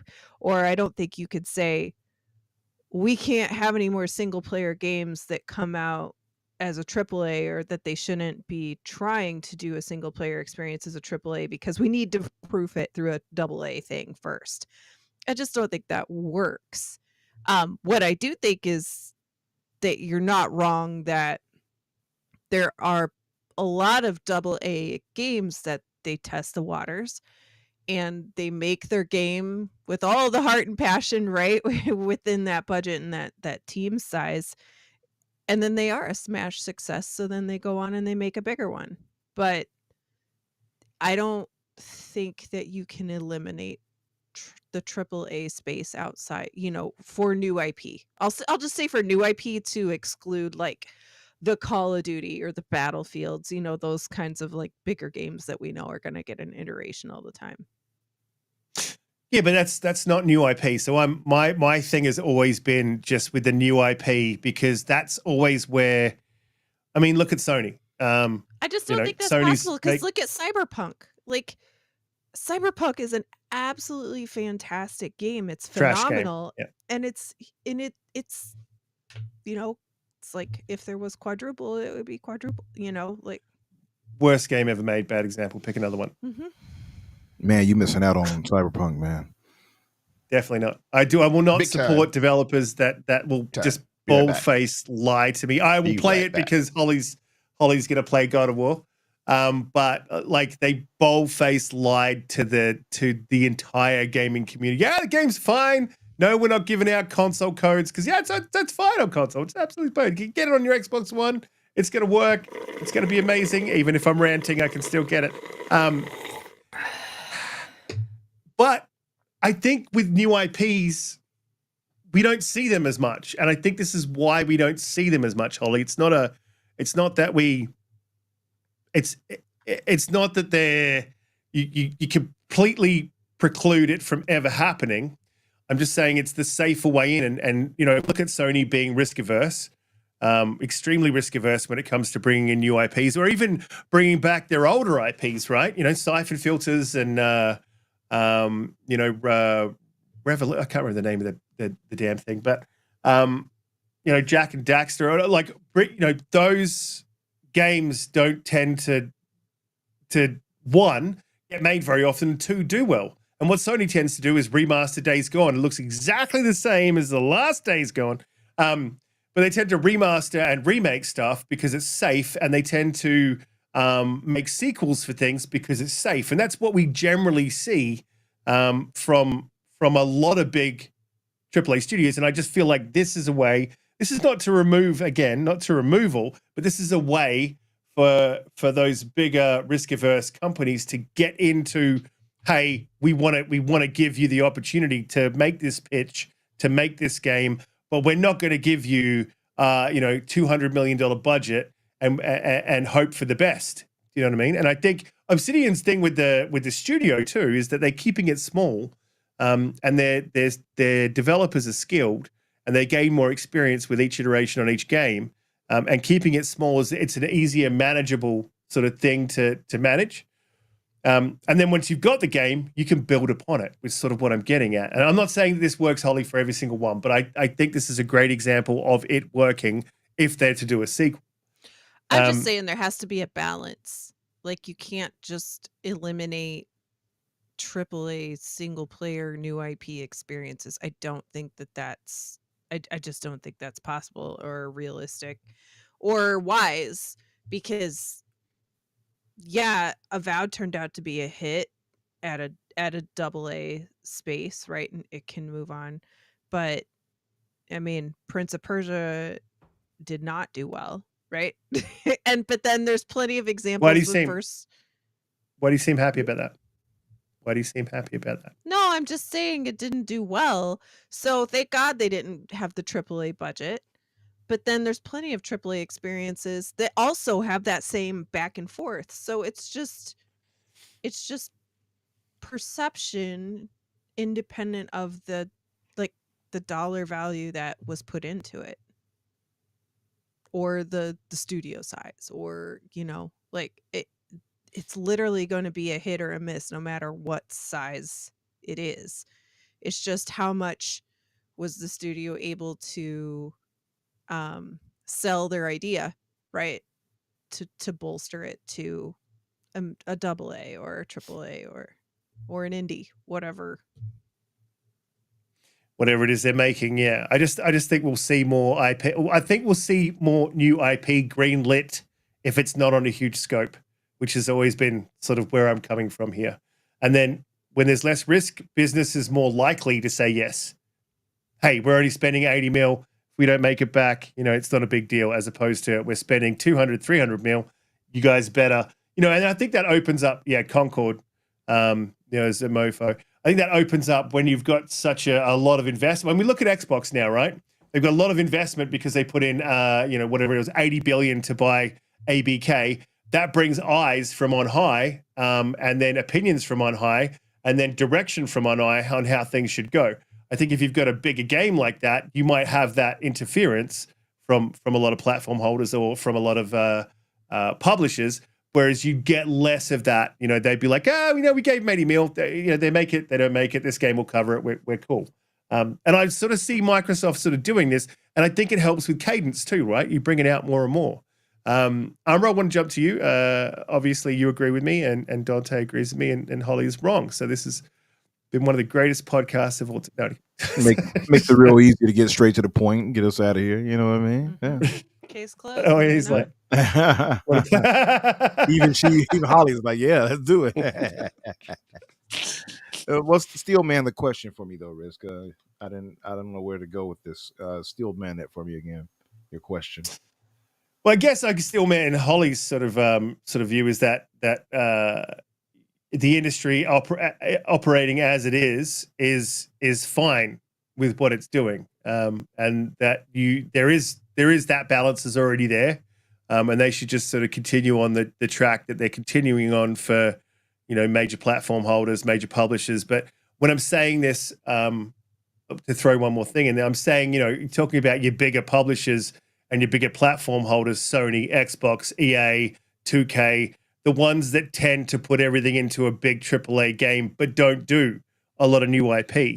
And I think this is Xbox is starting to do this. So yeah, I guess the question is, like, do you think that Xbox should lean a little bit more into some of these smaller experiences, or do you think that they should just be going for not so much and then leaning on the big AAA hits? And then again, do you think that Avowed should get a sequel out of this? Like, where does this go for Microsoft? Will Microsoft let Obsidian go, like, hey, we liked what you did there, expand on it? Would you like to see more of that from different studios inside Microsoft, or would you like to see, the studios like the Coalition just continue to make Gears, or would you like to see them make a smaller experience from the Coalition and them then build on that? Take a little bit of a risk. I would like to see more of the studios actually deviate from Wrong. what this is abuse, mental abuse. But no, I would like to see the studios deviate, man. I mean, we spoke about this years back, if you remember. It's kind of crazy. We've been here doing this now for the years on this podcast, but we spoke about the fact of Coalition not getting a chance to do those two games they were doing. If you all remember, they had the two spinoffs they were working on, but Microsoft shut that down and they had to go back to Gears. Now, we are all happy for, see Gears E-Day and whatever else they're going to work on. And I'm sure there's a lot more in the works for the franchise. But I wanted to see what the hell they were going to work on. I wanted to see these little passion projects or AA games they were going to do. I would love to see more from the Coalition outside of the standard Gears. I know they can offer so much more. So Powerhouse Studio, masters of Unreal, had to throw that out there. And they're going to do something crazy. So I would love to see more of the studios get the I guess the gift of being allowed to do that. You look at latitude. Some more latitude. Thank you. I cannot think of a proper word. You look at what you call a playground. Playground games is a prime example, right? They were stuck on. I want to say stuck because it's not a nice connotation, but you get what I mean. They were doing just Horizon games, and now lo and behold, they're doing Fable, and it looks ridiculously good. Like this is what you can get if you allow quality devs to go ahead and get a chance to experiment, to get a chance to reach out and do more, to be the creatives that they are. So I would love for them to allow their studios to not just be, Gears factories and Halo factories. I said the same for 343, which is now Halo Studios. That ship is sailed. They're just stuck on Halo now. But I would have loved to have seen them do more than just Halo had they got that in order, but they didn't, unfortunately. That's right, Soil Tech. Yes. I had to do it. I had to get my check from Epic. So, but yeah, man, I would love to see them expand and allow for these studios to do that. And that's another thing, really, to me. It's like you look at even we were just talking about with Obsidian, where you have the standard Pillars of Eternity. It's a top-down kind of game. Now look at this now. You have a possible, low budget AAA action game, action adventure RPG from them. That I don't want to say action adventure. Let me say adventure RPG from them. That who would have expected them to go that route, right? So that's exciting to me to see them being able to expand on the franchise in that way, and to do more than just the standard of what they've been known for in that franchise or that series. And I think that can apply to all the studios they have. Same thing I said for Blizzard when it comes to WoW. We may never get WoW on console, right? It may never happen, whatever the case. That's kind of out of the window next gen because it'll be PC kind of bound. So I'm sure that will happen. But let's just say I would love to have them go beyond the standard MMO of WoW. That IP is so gigantic. Pause. As far as what they can do with it, you gave me 3 different sounds. Dude, We double teamed you. Hold on. oh, okay. Sorry. Hello. Wait a Hit minute. the button. Wait a My bad. minute. My bad. Yeah. No, I didn't. Never mind. Let's continue on. Tag in, Holly. Tag in. but Holly's like, hey. it can't be worse than a date with the knuckles and his finger up to the knuckles and his nose. But no, like I would love to see WoW getting a chance to expand beyond just what they're doing there and to venture out and do more with the IP and different games and things like that. They've been on that franchise forever. I would love to see that, see more teams to be able to flex their creativity, be it small budget double A's, nearly single A, like Pentiment, for instance, or further up. Absolutely. I think that's what Xbox should push for. I think that the diversity they push for in Game Pass in general is what they should strive for in first party. And I think it's a strength. Sony went all the way away from that. And I think they suffered because of it, because now they have to deliver these, super high priced AAA experiences over the shoulder, samey kind of feeling. And like you said, they've deviated away from games like the Daxter, Jak and Daxter's. I love Jak and Daxter, one of my favorite games from them, from Naughty Dog at least. But things of that nature, the Siphon filters you mentioned, Resistance, all of these other, like they have so much more. I know that's what you were trying to say earlier. I saved it for me. But yeah, all these things they deviated away from. Instead, now you get kind of cookie cutter. I don't want to say cookie cutter in the sense of they're the same type of game, but they're the same as far as third person action over the adventure over the shoulder. And I would love for them to get back to more creativity. Microsoft should definitely embrace that. Yeah, that's really what I'm saying. It's more of a, like, let's open up your studios, like break off a smaller team from Coalition. Let the larger, say 400 devs or 600, however many they have, work on that gears. And then, hey, let's take 100 of these like really experienced guys, the devs and maybe one of the leaders, and just let's let them make something crazy that they want to make and bring it to market. You've only spent 50 mil on it, or you've only spent 30 mil.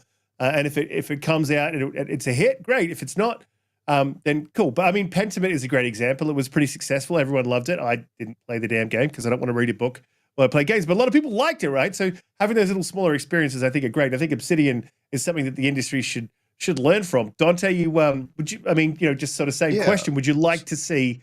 So I'll go to the statement itself, right? Because to me that sounds like a very self-aware studio head, right? Who kind of understands like they're protecting their studio by saying, hey, we don't want to get too far ahead of the skis, right? We don't want to basically overextend ourselves to a point where, if there is like, let's say a downturn or something like that, and I got this overinflated staff, now I got to basically start laying people off, right? So they understand that like, hey, we want to fit within our comfort zone. Once you start making games and you get a really, really big hit, and if they come to you and say that, okay, how do we make it bigger? How do we make more money? And then all of a sudden it's kind of like it's a consistent, ever scaling thing, which always has targets that are harder to hit. So when you understand like what you're really, really good at and what will keep you a consistently working studio that's putting out the projects that you want, but at the same time protecting your employees, like I commend that particular studio head for like, understanding exactly what it is that Obsidian does well, and also wanting to make sure that they're not going to try to put their staff in jeopardy by trying to get bigger than their britches. But overall, I'm in line with Holly, where I think that there still has to be a balance, because you got to have, sure, we want more studios basically putting out these experiences where they don't have to be, the super large AAA experiences, but maybe somewhere close, high end AA or whatever the case is. Yes, we want that. We want the consistent cadence, but you also want your big hitters out there not afraid to take chances, right? You got to have some teams out there that are kind of ambitious, that want to like push the narrative forward as to like what is going to be the next great thing, next gaming experience, right? Be it narrative, mechanically, whatever. And so if everybody's just kind of playing it safe and only basically kind of doing what we've been seeing since the last 10, 15 years, then I don't know how you then grow the industry, right? I don't know how you push the industry forward, where you're like, okay, is gaming still the same that it was 10 or 15 years ago? I mean, and I know it hasn't, like a lot of things have changed, right? So, but I think you got to have that balance. You got to have some teams that are basically out there willing to sit there and make some really good heavy hitting AAA content and take a risk. You don't know if it's going to be a big hit or not, but take a risk here and there. And you got your studios, especially if you got a studio as polished as Obsidian, saying, hey, this is where we want to be, right? We don't need you to basically try to grow us to 300 or 400 people and then give us, these, throw us a boat to the money to say, go make the next yada, yada, yada. But it needs to bring back in, it needs to go ahead and bring in several hundred million, et cetera, right?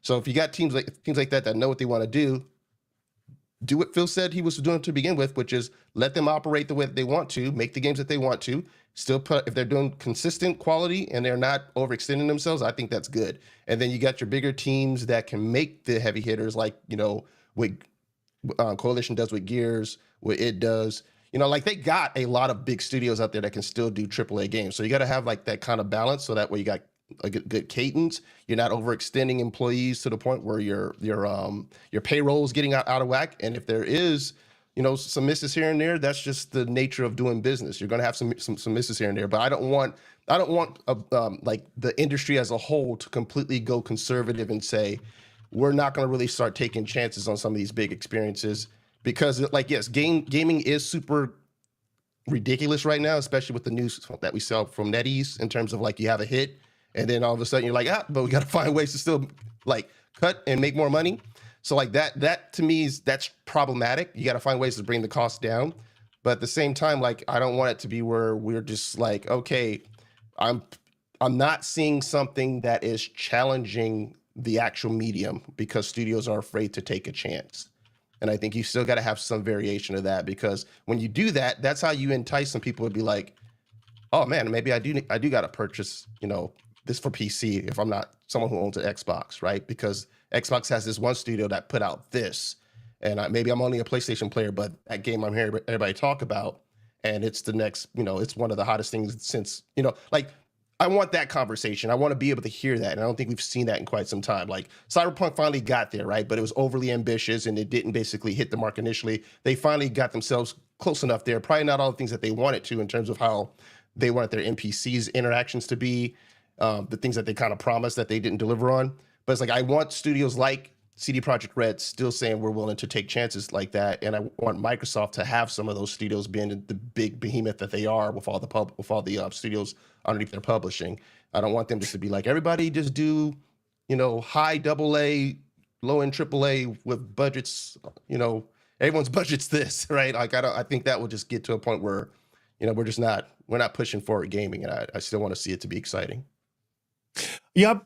I think there's that opportunity there for studios like Obsidian to grow a little bit, but just enough to make that next Avowed the big AAA.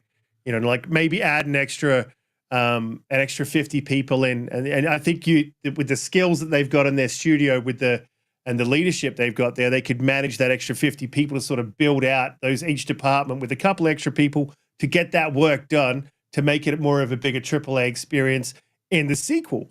And I would love to see that. And I think that's the opportunity. I think that's really the opportunity for Microsoft now, is to start looking at their portfolio and, once they've gone through this release schedule and go, which of these games do we want to keep small? Do we want to do another South of Midnight?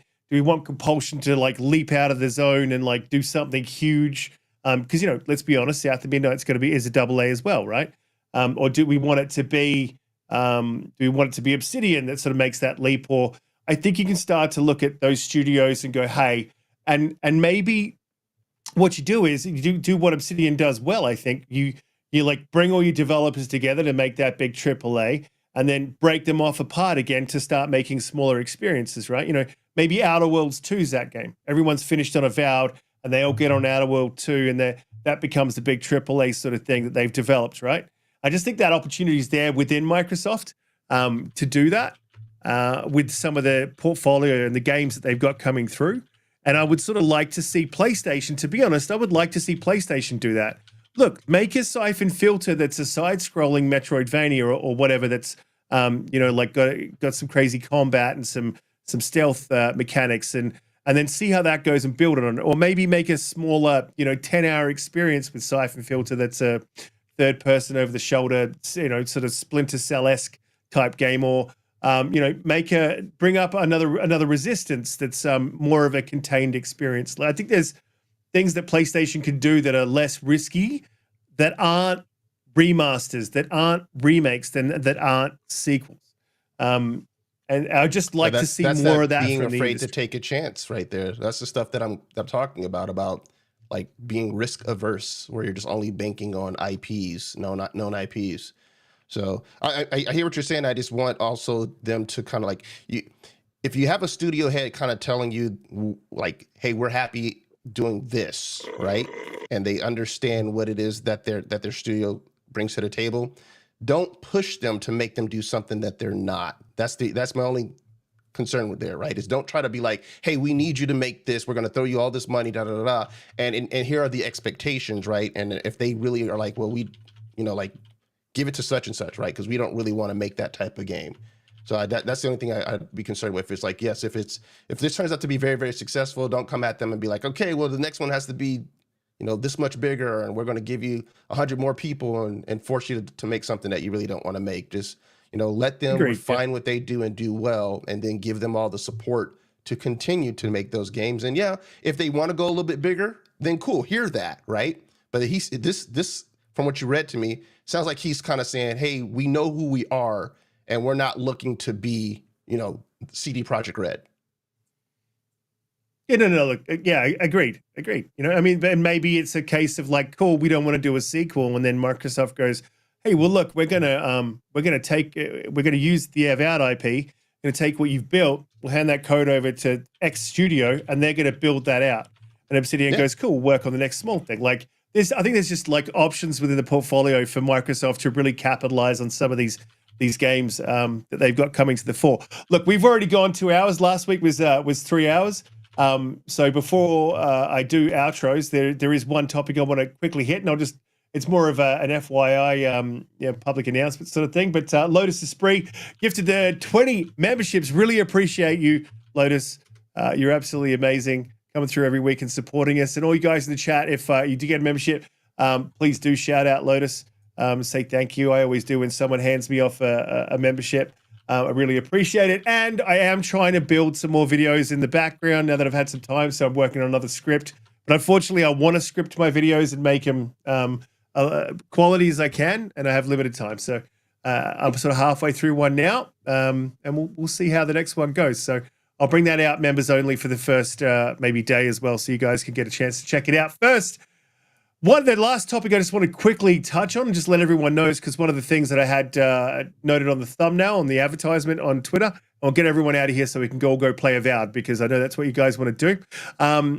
But Sony is being sued for anti-consumer practices. I just want to read out the blurb here. Sony, Dutch consumer, I can't pronounce this, but Machade Consument has filed a lawsuit against Sony, which accuses the company of abusing its market-leading position to keep prices high on the PlayStation Store. The consumer group argues that Sony charges much more for digital on average in the PlayStation Store than it does for physical games. How many years have we been saying this, Umbra? It's ridiculous that you can, in Australia, go out and get a PlayStation game. You can get it down to $80 Australian, but if you go to the store, it's $120.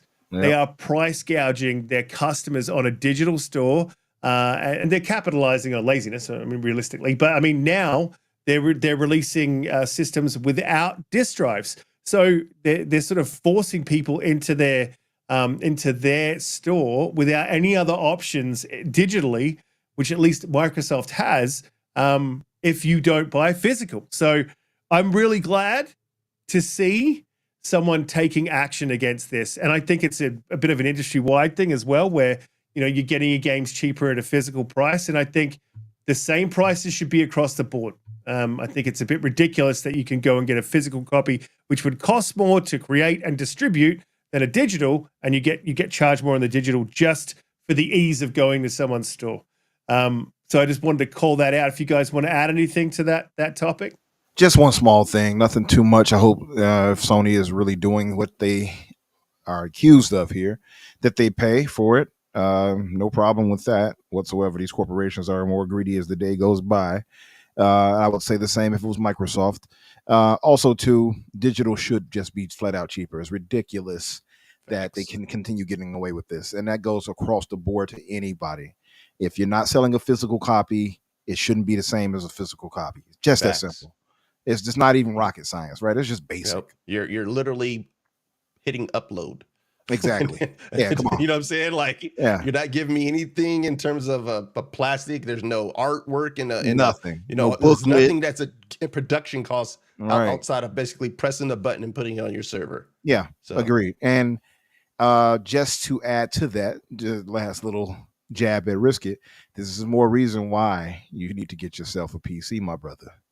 Because the pricing on PC games you can get from these different storefronts, you can get these games for literally 30, 40 less than what you would on these consoles at times. Dead serious. Like it's never. Yeah, you're right. I'm just saying. I remember asking Kay about that. I said, well, why is it that they can charge so less for the copy there, but on Xbox and PlayStation it's like literally $40 more? And he's like, well, they can do that on Xbox and PlayStation, but I forgot his explanation. I got to listen to that again. But yeah. He probably said something like, because console gamers aren't as intelligent as the PC. Something like Kay that. wouldn't say that. Kay wouldn't say that. Be like, their IQ is lower, so they got to pay more to make up the difference between their IQ and the an idiot tax. In other words, huh? Idiot tax. Yeah. Well, I mean, I get that thing from the PC perspective, and over the course of probably a year, maybe two, you'd probably make up your money back just on games that you'd purchased that would be cheaper, and I get all that. But someone needs to be out here repping the Xbox console, and it's going to be me, forever, not forever, just until they stop making it, which will be next year. Oh God, okay. Absolutely kidding in the chat. Don't attack me. It's been an absolutely fantastic show. It was good to get into a game and like really dive into it. And I really look forward to doing more of this every time we get a new game. When South of Midnight comes, when we get Doom, I'm looking forward to sitting down and just really go, actually, we'll probably skip Doom. No one wants to talk about Doom really. No one's interested in Doom. I don't see why we should even bother talking about that. That's the I'm ready for the show to be over with look right there. That's all that is. No, she's like, the bullshit. I'm interested in Doom. Anyway, look, we will get out of here. But Holly, another fantastic week. Thank you for the show. Really appreciate you coming through every week and showing your lovely hairline and face to the chat. Let people know where they can find you, what you be up to, and all that good stuff. Oh, you're muted. You're muted. Holly, are you muted? Dang it. Yeah, I'm going to be playing Avowed. That's it. That's the tweet. No. We should have Avowed coins coming very soon. And so there'll be some giveaways for those. Also, starting the press circuit for it now. Split Fiction comes out March 6th. And Red Wolf Renegade and I are going to be streaming that game together. Oh, okay. Should be hilarious. Yes. We're still setting up like our schedule. So please, everybody, plan to come by and watch us play that. We're gonna try to play every couple days or something like that when it comes out, because you don't want to drag that out with a new game. You want to make sure you get through it for everybody to be able to see it. So yeah, March 6th. So watch for that. Nice. And also on Tuesdays, I am with Red Wolf and DeMarco Dude in Assassin, and sometimes some other people at the Renegade Realm podcast on Red Wolf Renegades channel. And it is Tuesdays at 5 p.m. Central. So come by and check us out over there. We try to talk about gaming. Absolutely. Try. Salutary. Doesn't happen very often. Salutary. The sidetrack that you get on the Lotus is free. The 50 Thank you, Lotus Lotus. super chat says For that the blue Hollis. number. Lovely. They are lovely. Lotus is just an amazing person in the community. Lotus made Super really- helper. They're Lotus all over the accidentally typed that blue number that was meant to me, so send it changed. Umbra, another fantastic week. Really appreciate you come through every week, man, and supporting on the panel and showing your lovely logo. Let people know where they can find you, what you'd be up to. It is a beautiful logo, isn't it? I came up with that. You know that, right? Yeah. Pretty proud of myself. But yeah, no, man, it was a good show. Good talking with you guys. You know, I don't get a chance to chop it up with you all anymore much because I'm solo dolo, baby. I'm on this PC thing. I'm on this adventure over here. But I do need to get in there and mix it up with you guys in chats and stuff like that and parties. It's been a while. Yeah, it's been a while. Yeah, come hang with the plebes, bro. Yes, I'll try to step down from my with your folks. throne and see if I can hang with the lowly plebeians. console peasants. Yes, the peasants indeed. He doesn't accept invites, so it's no. Yes, I'm very, very elusive, as they would say. But no, good talk today. Thank you, Soil Tech. The Fix is a great show. I agree with you. We'll be back this Thursday coming up, by the way. Lotus, I hope that you come by with that Christmas spirit you have here and just anyway. Yeah, we'll be back next week, Thursday, for sure. And bringing you guys, just a good discussion. We'll be talking about the Captain America. I saw it, by the way, now, Donte. We'll be talking about I Captain haven't seen America. it yet. I'm probably going to see it this weekend. So. Oh, I thought you wanted to see it. Okay. No, not Yeah. yet. Well, yeah. Hey, if you see it, if you want to come by and talk about it, do a little spoiler discussion. Let me know. Thursday? Yeah. All right. Yeah. So I'm trying to get a panel together. I know it's a few other people that may have seen it, but I'm not sure if they'll be free. So we'll see how that works out. Of course, you can find me Infinite Umbra on Umbra Infinite either way on social media. Tuesdays, boom, Xbox Factor at 12 o'clock. It's 12 o'clock Eastern. And Thursdays, of course, the Fix, 8 o'clock Eastern. And here with us, the family here, at 7 o'clock Eastern currently on Fridays. So, yeah, thank you all in the chat for being here with us and holding us down. Appreciate you guys. Yeah, absolutely. Everyone in the chat's been absolutely amazing. And Lotus, good luck. I'm just typing that in. Good luck on your trip over. Stay away from that border. I'm just kidding. I don't think it's going to be a very safe place to be, that border, pretty soon. But Donte, another fantastic week. Salutations. Thanks for coming through and showing your wonderful face. Not sure about the hairline because you're always wearing a hat. So, but I want to be fair. Let people know where they can find you, what you'd be up to, and all that good stuff. Yeah. So special shout out as always to our chat, man. You guys are always the best. So we appreciate you for coming and rocking out for us and cracking us up inside of the chats with the comments, man. So special shout out to you guys because we couldn't do it without you. You guys can catch me obviously on the socials, Donte J Moody. I'll be going to go play some more Avowed after this, probably like all of us. So yeah, man, it's been great. We'll catch you guys on our next one. Peace. Yeah. Avowed, see you later. No, I kidding. Yeah, thank guys in the chat. Thanks for coming through every week. All your support. It does mean the world to all of us, especially me. So I appreciate every single one of you guys for being here, man. Because as Donte said, we could not do it without you. Guys, keep an eye out for what's going on next week. I'll post something on Twitter and I know exactly what we're doing. Hit the like, hit the subscribe. We will see you all on the next one. Have a great week. Peace.